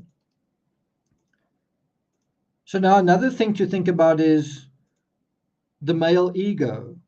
How do you feel if you are 19 years old and you're at school and your girlfriend leaves you for a guy who's 3-4 years older than you and who's got a job and ... whatever, maybe has a nice car, but whatever. But just think of it in a basic way. You're a guy, you're 18 years old, you're at school, you've just started being a senior. That's also important. You've just started your senior year, and your girlfriend basically leaves you for a 22-year-old. Are you going to feel like you can compete with that? Are you going to feel emasculated? Is your ego going to be, is there going to be some aspect like that? Are you going to care?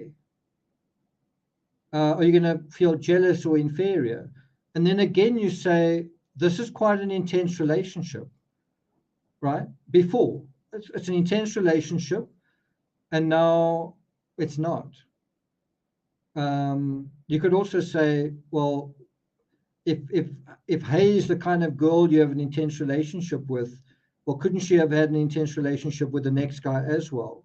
Well, then how does that feel when you were having an intense relationship with someone, now you're not in a relationship, but they are now in another intense relationship? And maybe you see them smiling, and maybe you see them, which you would at school. How does that feel?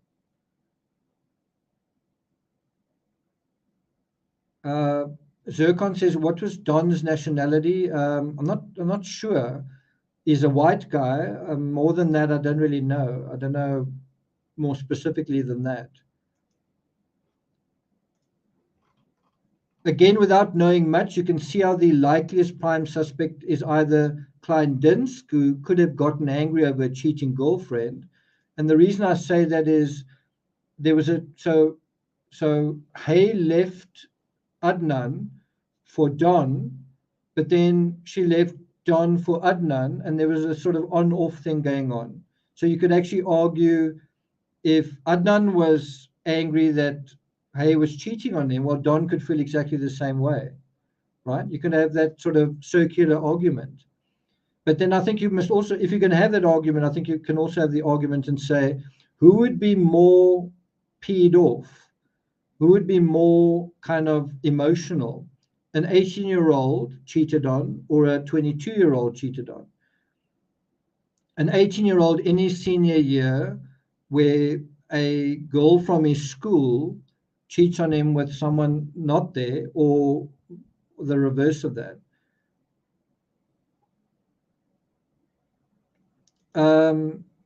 You don't have to be a male, but the male ego can sometimes be more fragile, I think, than the female ego in certain circumstances. I think the thing I'm trying to get at is, do you know that feeling when you're a woman and somebody leaves you for a younger woman? I think what is going on here is being a man being left for an older, more powerful, more mature man. And then how does that feel, right? And she actually mentions that in her letters. I did get that far, where she said, I love Adnan, but he's not very mature. And I think she said that he's quite emotional.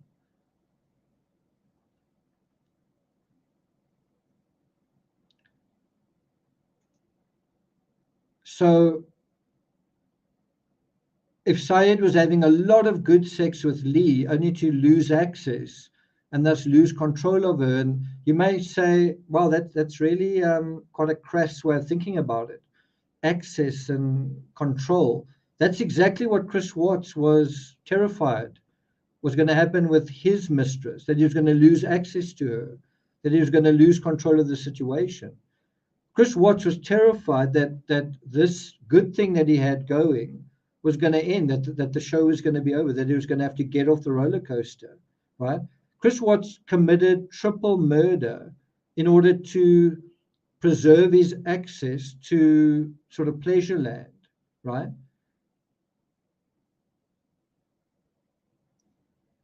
And so think about it, can a dynamic, something like that, where you've already lost that access, where it's turned out, well, I don't want to be with you anymore. Can you imagine if Nicole Kessinger said to Chris Watts, while they're in the relationship, while everything is kind of normal, you need to call this off.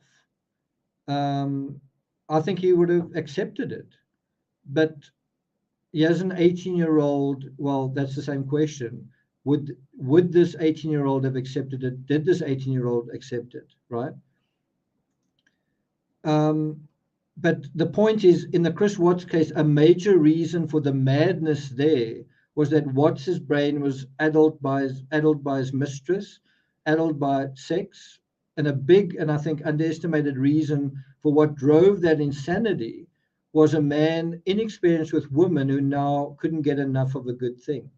Couldn't that be the same dynamic in the murder of Heyman Lee?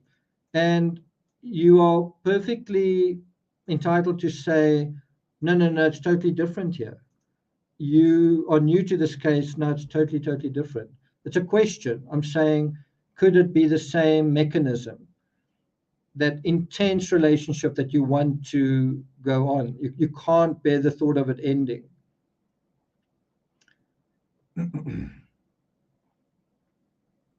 Rawia says, what you're saying reminded me of Brian Laundrie too. Yeah, Brian Laundrie also, manual strangulation.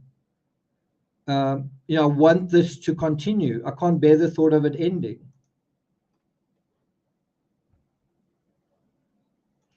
Okay, so if you look at this image, let me bring it up. It says, this is the school Heyman Lee attended with Adnan. They began dating after their junior prom in 1998. They broke up just before Christmas. So, do you know when the crime happened? 13 January. They broke up just before Christmas. So do you think that there's a link? Do you think that there could be a link between the breakup and the crime? Or do you think 2 and something weeks is a long time to, I don't know, harbor a grudge, or that's enough time for those feelings to go away? What do you think?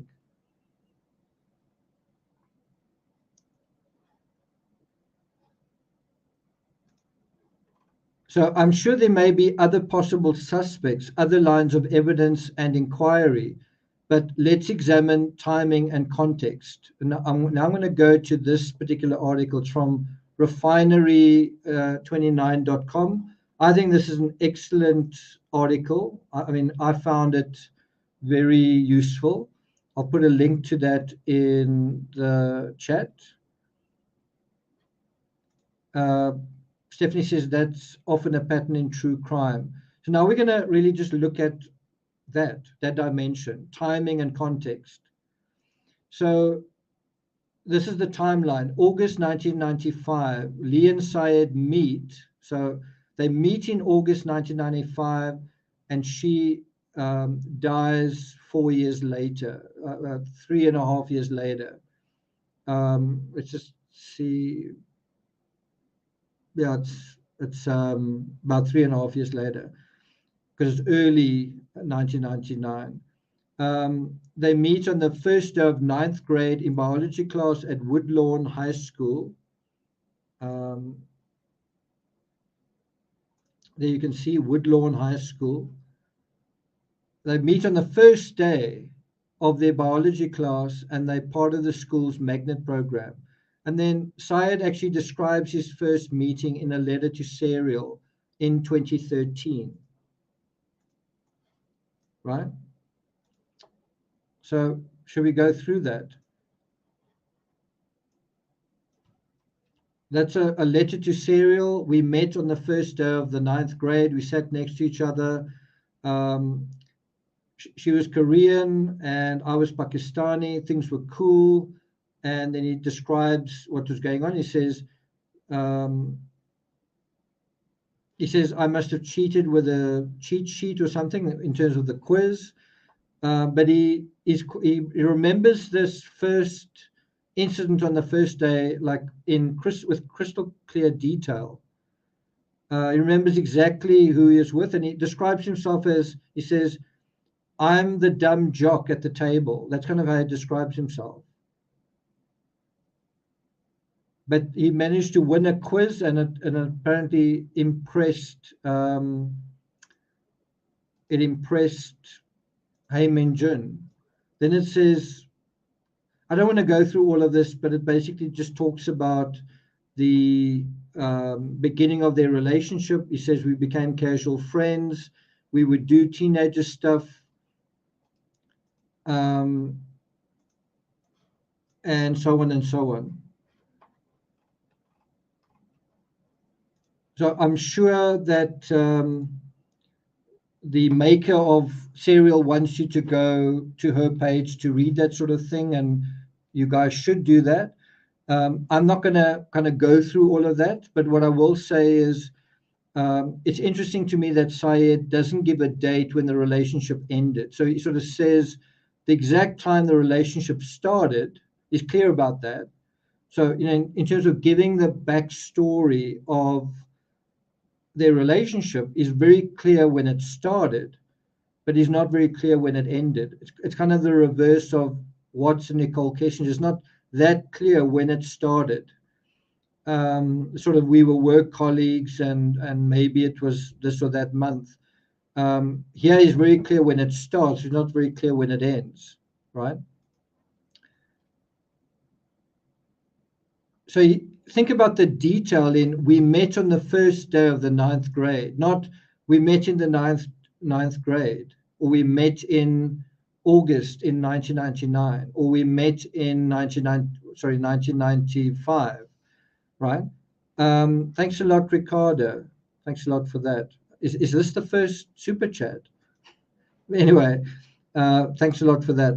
So I'm just saying that's quite specific detail for like, so how did you guys meet? We met on the first day, the 9th grade.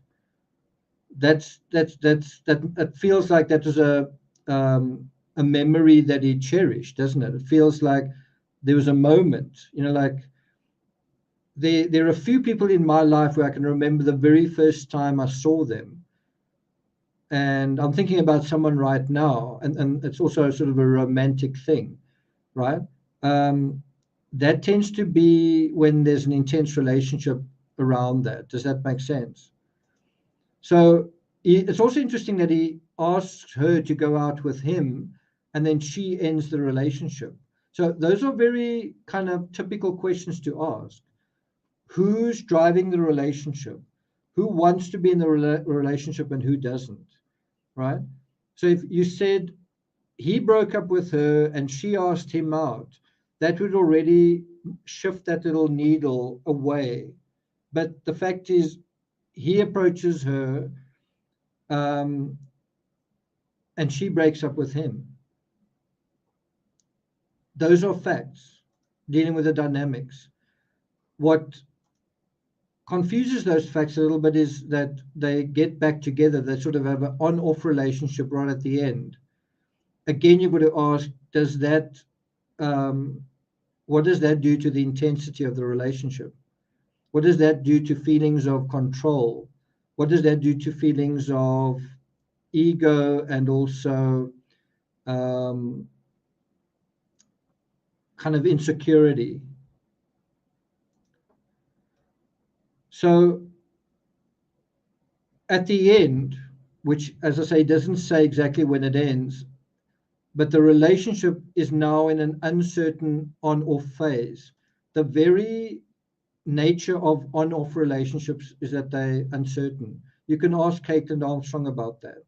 So, if you're in a relationship that's on, then it's off again, then you start wondering, is it off again?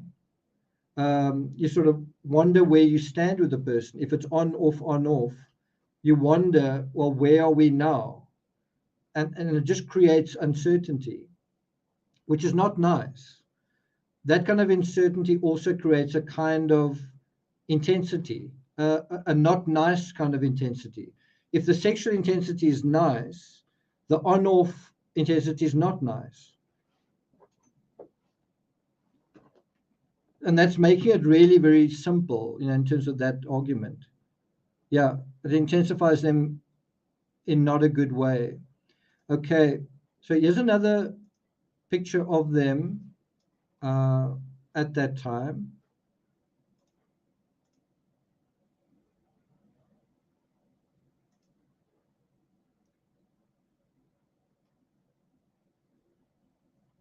The other thing to say in just a very general way is we know that when you have a femicide, when a woman's trying to leave a relationship, it's typically a dangerous time for her, right? If you look at the Suzanne Morphew case, right? If you look at the Suzanne Morphew case and you say, for the sake of argument, she wanted to leave and she wanted to leave. Was it a dangerous time for her? Question mark. In the Chris Watts case, that's totally different in a sense. He wanted to leave. Was it a dangerous time for Shanann? In the Kelsey Bereth case, Patrick Frazee, same thing. Someone wants to leave. Is that a dangerous time for the other person? It's especially dangerous when there's a lock-in mechanism. That lock-in could be debt. That lock-in could be someone who's controlling. That lock-in could be social pressure, right? Another example is Scott Peterson and Lacey Peterson. If Scott was having an affair and he wanted to leave the marriage, was that a dangerous time for Lacey? Simple question. Trying to think of another example. Casey Anthony. This is slightly different. Casey Anthony is a young mother and she wants to be young and enjoy herself. She wants to have boyfriends and party. Is that going to pose any danger to her child? Is there going to be a safety concern in that situation? Right? Well done, Stephanie. That's another example. Yeah, that's another one. So all we're talking about here is sort of basic true crime fabric. And does it apply here or doesn't it? And if it does apply, how well does it apply? If not, whatever. But the fact is, you can talk about evidence and you can talk about that stuff, but the relationship dynamics are becoming a little bit troubling. And what I found is the deeper I went into that area, the more troubling I found it. Now, someone else might say, yeah, but you don't know that he actually had relationships with lots of other women as well. That's an argument. That's definitely an argument. So let's go back to the timeline. So they meet in August 1995, and by March 1998, they actually start dating. And he asks her to the prom, and there's quite an interesting inconsistency here. He asked her to the prom. According to Serial, he asked her before they were a couple, but according to her diary, they're already dating. And they have to hide their relationship from their strict parents. So I find that quite interesting, that what he tells Serial and what she tells her diary about how their relationship starts don't go together. I just find that that's quite interesting.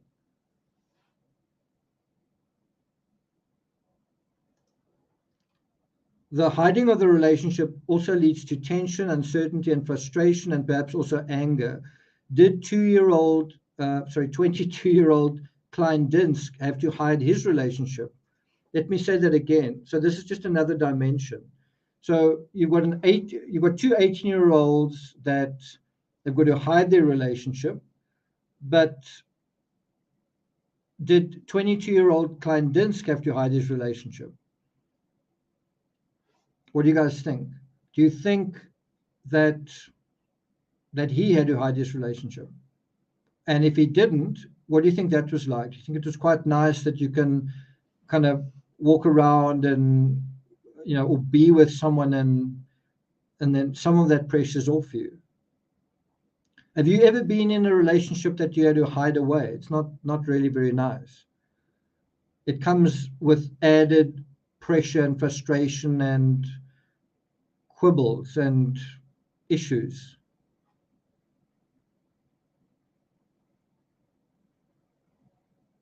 Yeah, so I don't know. I don't know whether it had to be hidden, but I just don't think Don had to hide it from his mother. So I'm just saying the new guy in the equation, I don't think he had to hide it from his parents, right? So that's like half the battle won in a way. Do you get what I'm saying? So here's another picture of Adnan, football player, right? Now, again, you might say this is totally irrelevant, but think about the sort of physical thing that's going on here. Adnan is a football player and it's about being a jock. I mean, he even describes himself that way. And, it's about I'm attracted to the opposite sex because I've got muscles and I'm tough and I'm a man and all that kind of thing. You might say, yeah, but that's silly. That's obvious. Well, what about Chris Watts? When Chris Watts went into his uh, relationship, his affair, he was also in this jock phase where he was doing a lot of gym and he was building his physical body. And it was about muscles, and that was what his mistress wanted and liked and enjoyed, right? That's part of the currency of these relationships.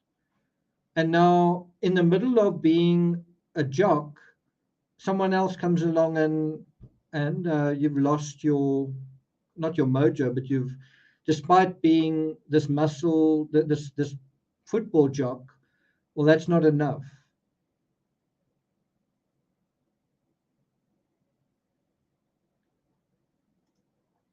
So back to Refinery 29, October 30th, 1998.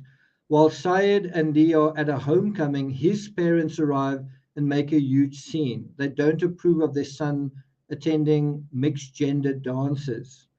So you kind of get the idea that their issue isn't with, I actually don't know. I don't know whether the issue is he allowed to have premarital sex? I don't know. Is he allowed to have a girlfriend who's not Pakistani? Well, I don't know how, I don't know what the um, racial, what's the word, the racial component, the racial ratio was in his class or even at the school.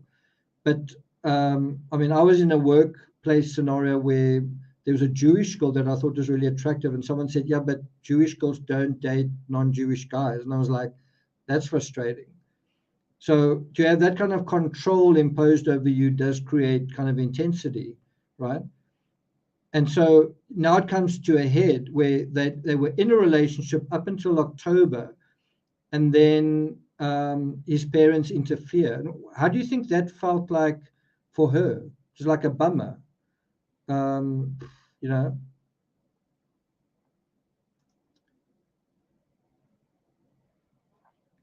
And right then, when his parents become a drag, she starts working at Lens Crafters, and that's when she meets that other guy. So it couldn't be any worse for him.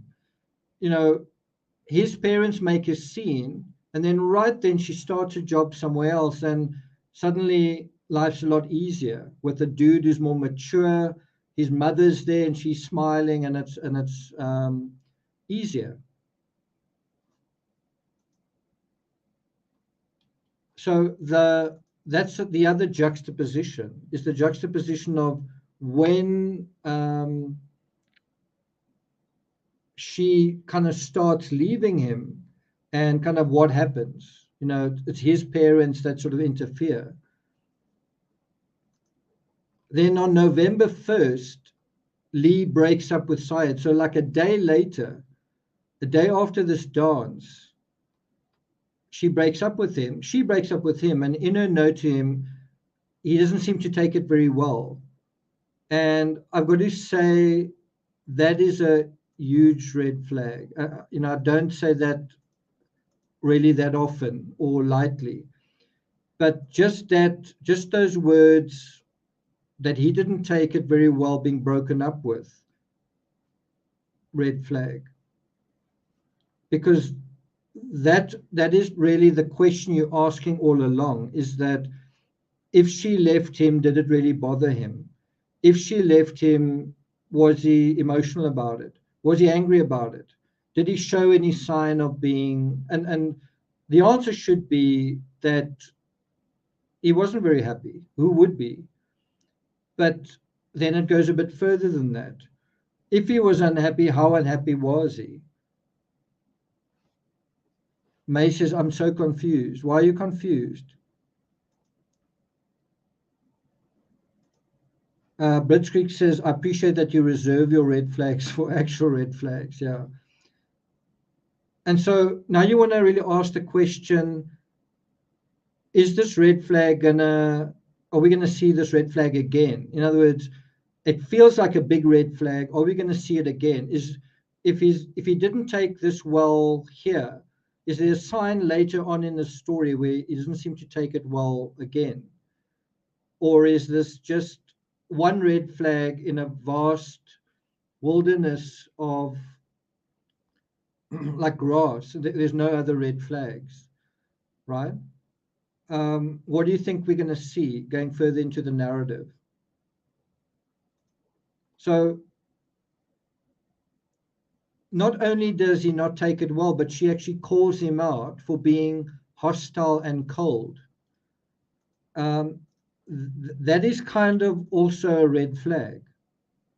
Because do you remember in the Chris Watts case, that's exactly what how Shanann described Chris Watts as cold. And what happened to Shanann? That's also the word that Lacey Peterson used to describe Scott in the days leading up to Christmas before she died, that Scott's kind of become quite cold. Yeah, one red flag leads to another. Now you must remember, in the Scott Peterson case and in the Chris Watts case, and I'm specifically talking about those two cases, when somebody in a marriage situation starts becoming cold, and at the end of that process there's a murder, what feels like is taking place is someone resolves in their heart first. In other words, they disconnect emotionally first before the actual physical disconnection, in terms of a mortal person loses their life, right?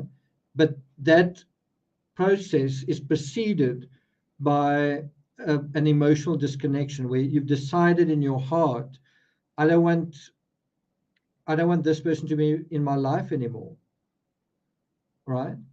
And so someone being cold to someone and then they end up dead, that is another cause for concern. As Yvonne says, one red flag leads to another. And then the question is, does it lead to another?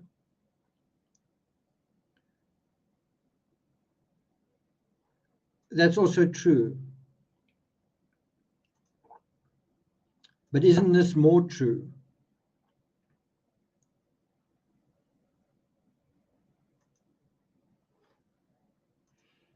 To summarize, after a few months of blissful romance with just 2 months to go before the murder, their relationship is interrupted. At the same time that his parents disapprove, she begins working at LensCrafters, where she meets someone else. She meets someone else first. She writes him a note and she expresses, this is big, her unhappiness because he doesn't take it well. So that's the other thing, is she expresses first that it's over. She's trying to leave, not him. Does he want her to leave? Does he let her leave? So she called him out in the note for being hostile and cold, and of course in his letter to Koenig, he couldn't sound more affable, gentle, kind, and sensitive if he tried. I really want to emphasize that. In her letter to him, she says, wow, you're really hostile and cold. But his letter to the host of Serial, he really sounds like, what a nice guy. He sounds like a really nice guy. Everything he says is appropriate. What about Chris Watts? He also seemed like a really nice guy. What about Scott Peterson? He's such a nice guy. He couldn't have done this. I'm sorry, he's a nice guy. What about Oscar Pistorius? What about Henry van Breda, the ex-murderer in South Africa? I mean, he's just such a nice guy. What about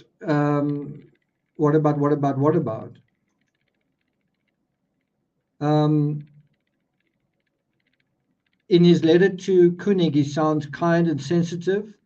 It's a very appropriate letter, but one wonders, isn't that what it's designed to be? And then he provides this statement of how their relationship ended, and again, it's sort of fine.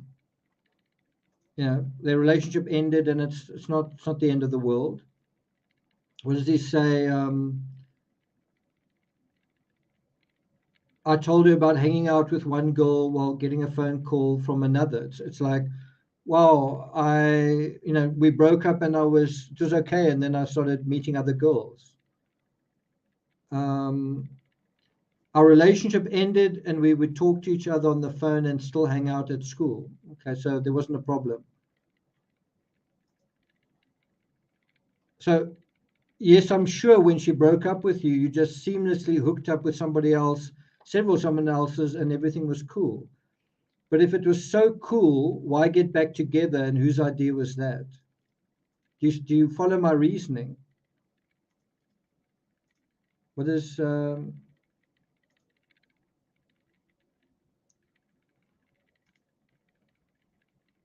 so they break up and they live happily ever after, except if it's so nice being broken up, Why do they end up going back to one another?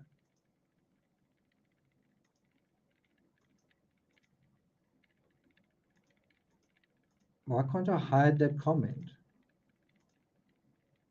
Hide. I don't know why it's not hiding it. Let me do that.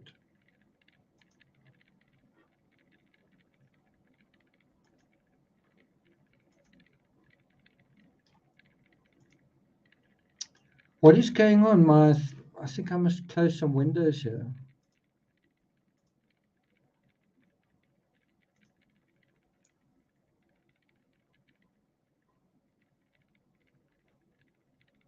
Not quite sure.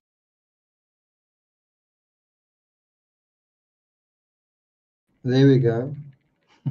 Sorry, my screen just froze. I think I need to close a lot of these windows. There we go. So 2 weeks after breaking up, whether absence makes the hearts grow fonder or because of pressure, they get back together on November 14. Now we are at almost exactly 2 months before the murder. So back to the timeline. November 14, 1998, they get back together. A month after that, it's over. Less than a month after that, it's over. Like, she's no longer alive. Now that feeling of desperation is being teased, tested, and aggravated, like picking an open wound, right? With this on and off relationship. December 20th, 1998, Lee and Syed break up again. It's actually the third breakup. Lee has been writing in her diary all month about a crush on Don.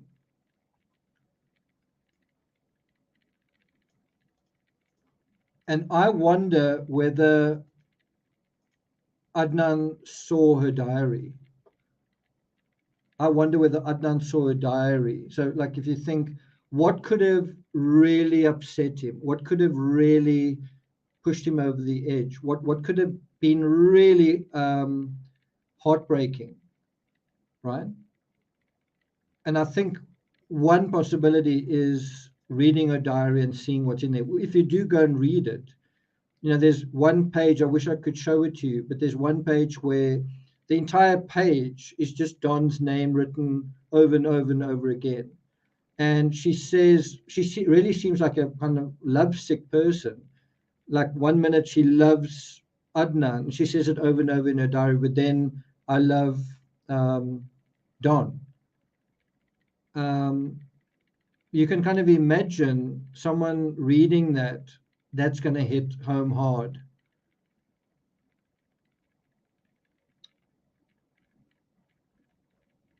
May says, December 17th is my birthday, and Bella Watts as well. Thanks, May.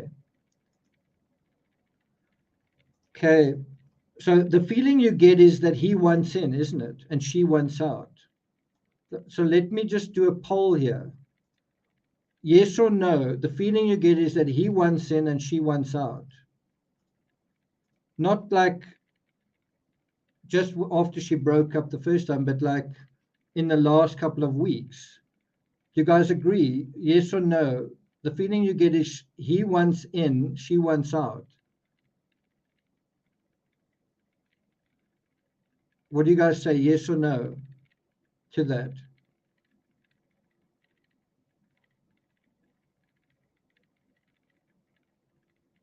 Yeah, Yvonne says she could have also told him that she loved Don. Yeah. That's what you see in the diary, definitely.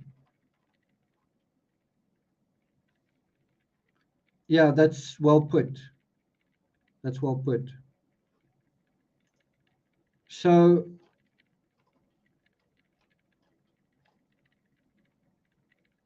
he wants in, she wants out, and we've also agreed that this was a very intense relationship. He wants in, she wants out, and this is a very intense relationship. He wants in, she wants out, and this is a very intense relationship. And on and on and on. And on and on and on, right?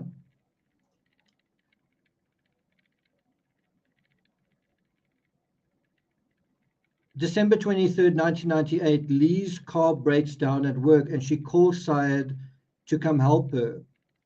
that's when he meets Don face to face. So if he didn't know, or if it was sort of hypothetical at this moment, he sees that she's in a relationship with somebody else. Now we're at 3 weeks before the murder. Can you imagine if Chris Watts, Nicole Kessinger, and Shanann all met one another somewhere? I'm just saying, we know Shanann, we know Chris Watts, we know Nicole Kessinger. Can you imagine if they bumped into each other somewhere? Do you think that there might be fireworks? Not necessarily like obvious fireworks, but like inward fireworks.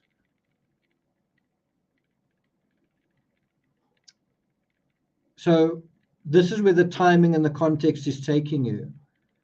January 1st, 1999, Don and Lee go on their first date.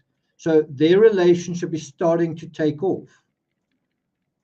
And let me ask you a very simple question. If you love someone, if there's someone who's the most special person to you, do you want to spend New Year with them? Just a very simple question. On New Year's Day, do you want to spend it with the most important person in your life? Right? Well, on January 1st, Adnan realizes kind of for a fact, it's like, now it's clear. I'm not a priority anymore. She has moved on. In other words, the fact that this happens on January 1st, and I mean, January the 1st is supposed to be the beginning of their senior year. That's also symbolically huge, right? Is quite terrible. And so how does that feel?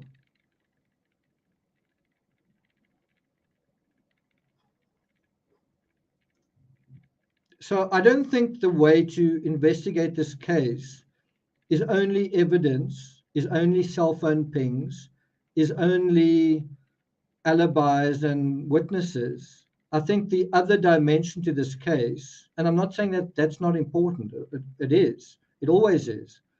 Evidence is important.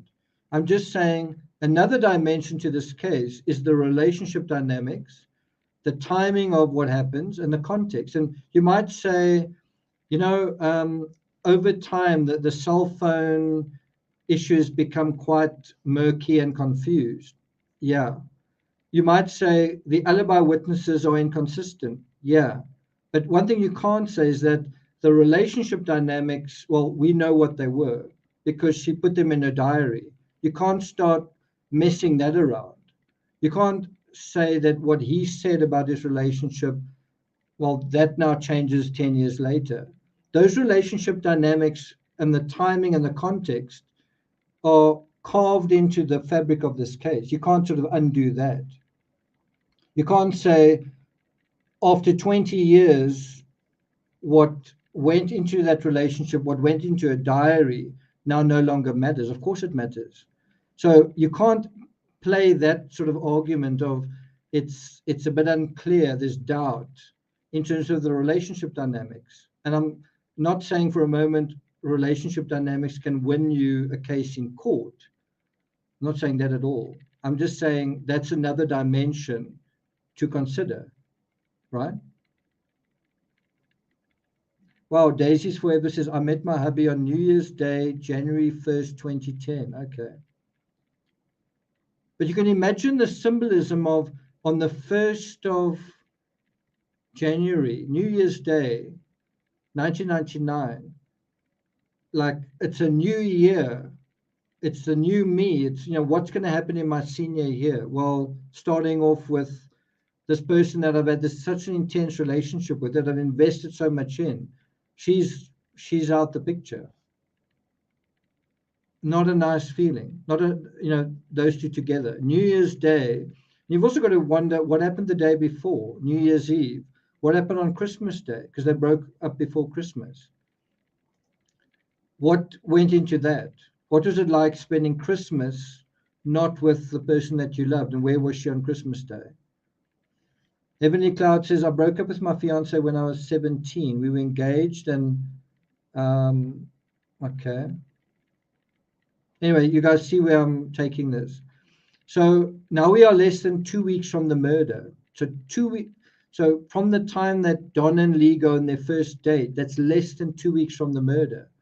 Can you see how it's sort of ticking upwards, the pressure, the intensity is sort of ratcheting up gradually in terms of her relationship with another guy, right? May says Bud Stein doesn't understand what we are doing. Who's Bud Stein? I don't quite follow that. Okay.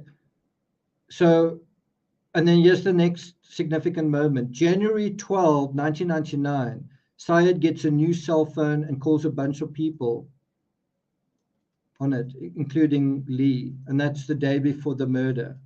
The day before the murder, he gets a new cell phone. Not on Christmas, on the 12th of January.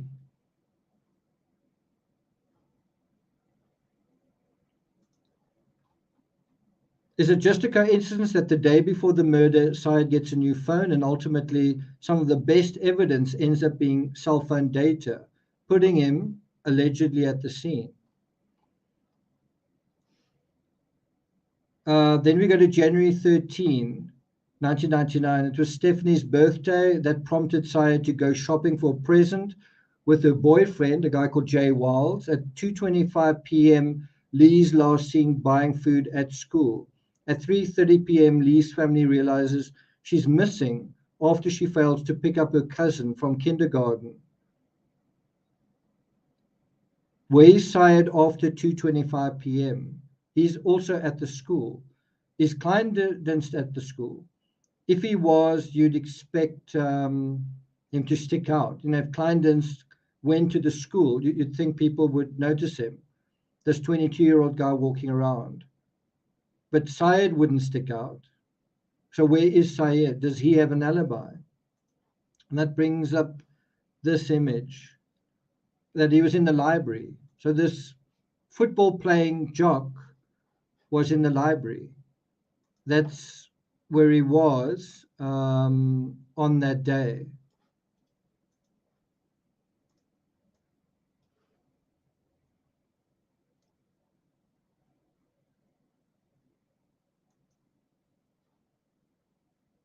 That was his story, that he was in the library.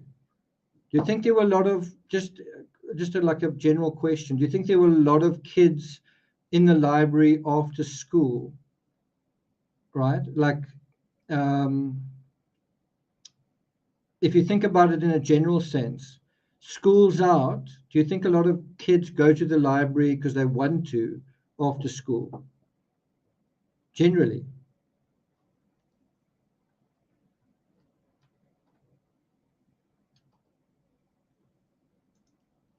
Jody says emotional rage equals manual strangulation. So now we go to, I'm not sure if I want to go through all the rest of this stuff. I think we might have to do this as a part 2. It's just quite a lot more to go through. So the question comes up, is Asia Mclean's testimony reliable? And I found this link also from the Baltimore Sun. Look at the date, 2016. 2 former classmates dispute the account of alibi witness for serial subject Adnan Syed. So anyway, the self-confessed jock who, where's that?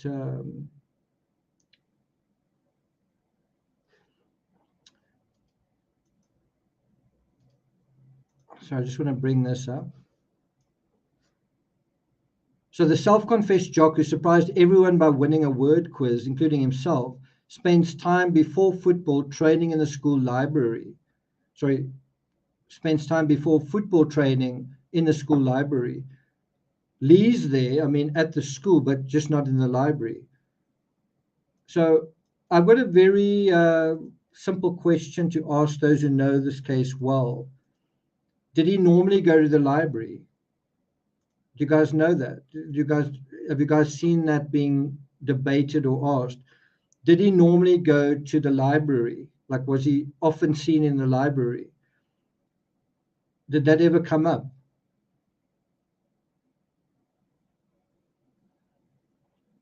Brits Creek says, even though you're not very familiar with this case, I've enjoyed this discussion and hearing your impression. Thanks a lot. Appreciate that. The other thing to bear in mind is senior year is a big deal. So just that on its own, senior year is a big deal. And that's also going to be part of the intensity. It's an even bigger deal if you're dumped by the one you want to take to the prom. It's also hard to have to see this person each day because that's what happens at school. It's almost like a co-worker. The other interesting thing in this case is that there is a confession. A school friend says he helped Syed dispose of the body, and a third person, Jen Pusateri, also confirms that Syed allegedly told Jay Wiles what happened. In February 2000, a jury delivers a guilty verdict after less than 3 hours. So what happened here? Is Syed guilty or innocent? This is a picture of Syed with her.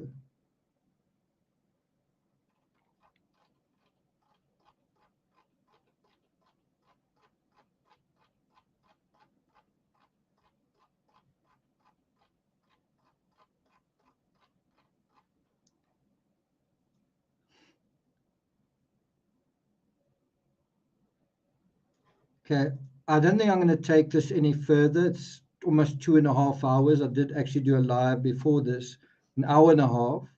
So I don't think I'm going to take it any further. I may do a follow-up to this live, dealing with kind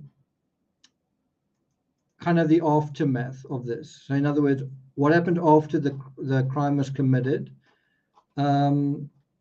And also, what does social media say about that? But more pertinently, what does the mainstream media say about serial now, right? What does the mainstream media say now about serial? I'll give you a quick clue or a quick sort of preview of what we'll be talking about. Serial, how a podcast helped Adnan Syed become a free man, right?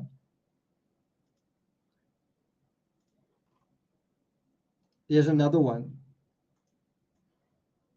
A true crime podcast has helped free Adnan Syed, but the killer must still be caught.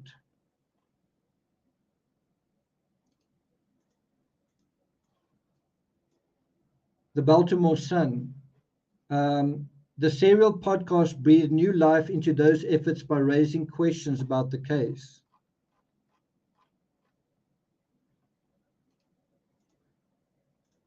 And then there's this. But his release from prison hasn't proved his innocence or his guilt. So can you say that the serial podcast proved that he was innocent or proved that he was guilty? Because quite a few people are saying they watched it and they still didn't know either way. So if that's the case, how do you say, well, he was released because he was innocent? It just means that it asks questions, and ultimately there's a question around protocol.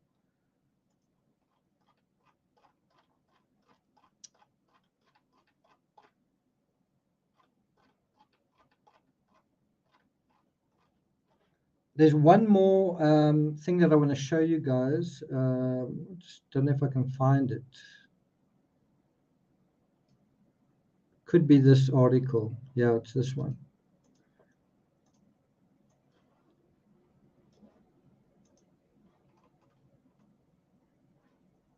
So I'm not going to take it further than this article. It's basically this article that kind of got me activated to address this. I sort of thought, Adnan Syed, it's quite a big case, but I haven't really paid attention to it, so I'm not going to try. I'm not going to get involved.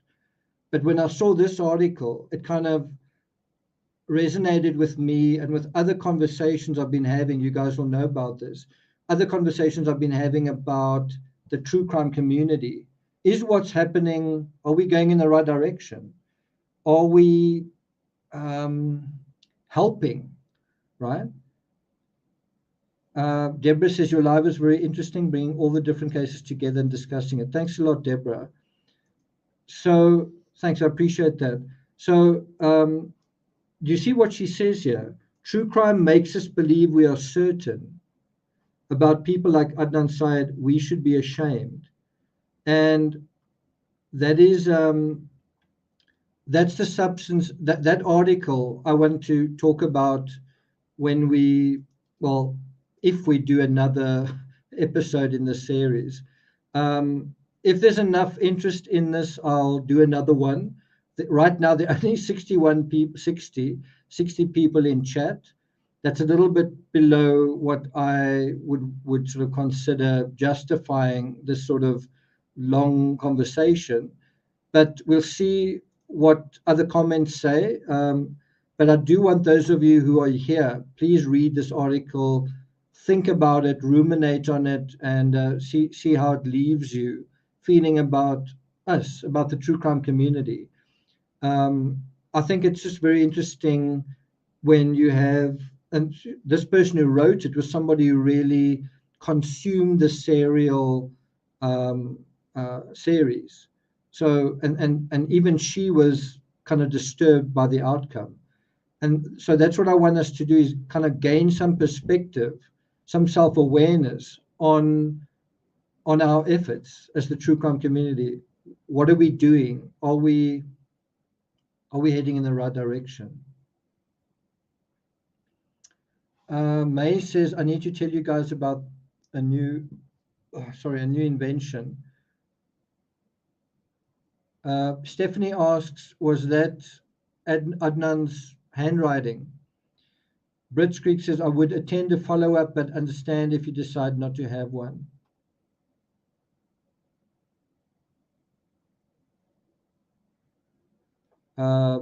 Stephanie says, did I miss what the letters were in the evidence?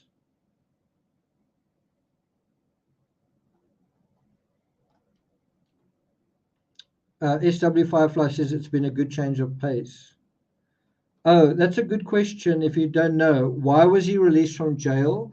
It's because a prosecutor found exculpatory evidence that was withheld. So they found, potentially is exculpatory evidence. So they basically found that when the case was prosecuted, the prosecution could have and should have handed over potentially exculpatory evidence.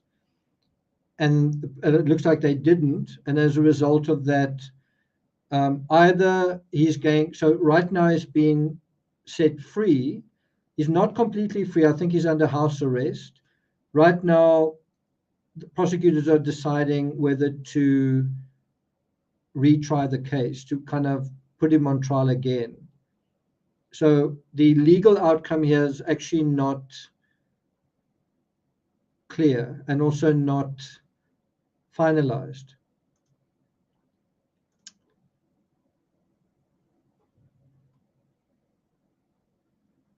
True Jedi says, just saved it to read later tonight. Okay, good to hear. M. Polly says, I followed serial as it came out. It got me into podcasts. That being said, I think Adnan is guilty.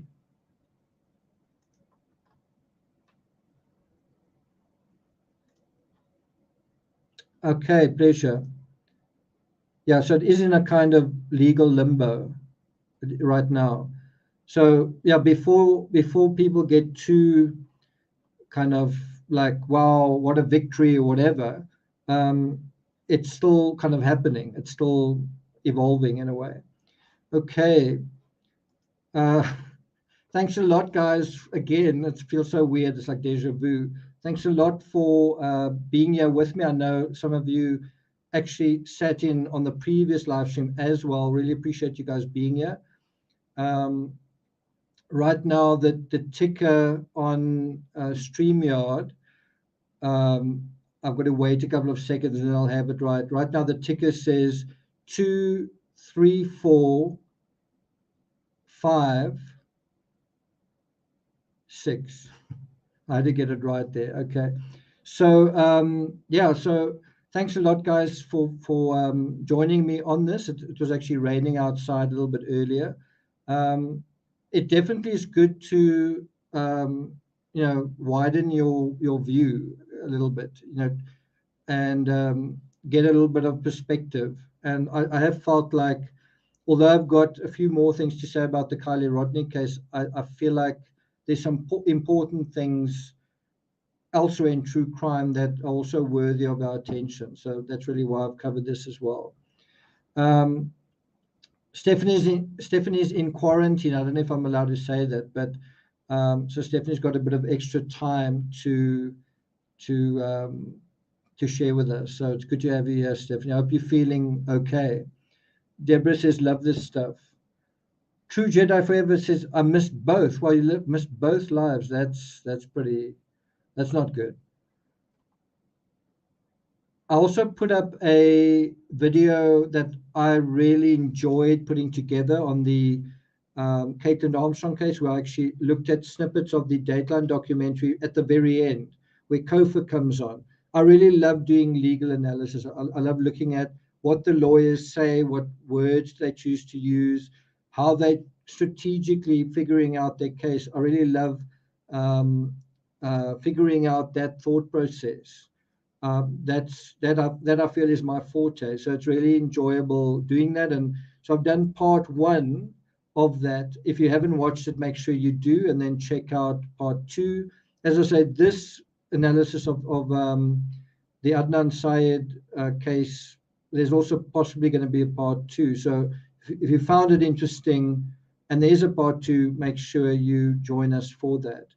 Thanks a lot for listening. Timmy, I think we must show people that you're still alive. Come, Timmy, come. Come, boy. He's kind of sleeping at my feet. It's 3 o'clock in the morning, so you can kind of imagine. Timmy, come. Come, boy, come. Come, boy. Let me just pull him up. Timmy, come. There you are. Okay, you can see he's like quite sleepy. So Timmy uses me as ASMR, and I think it really works very well with him. And I know some of you guys do as well. Anyway, Timmy says bye-bye, and I'll see you guys sometime soon. All the best. Take care. Hey, Timmy.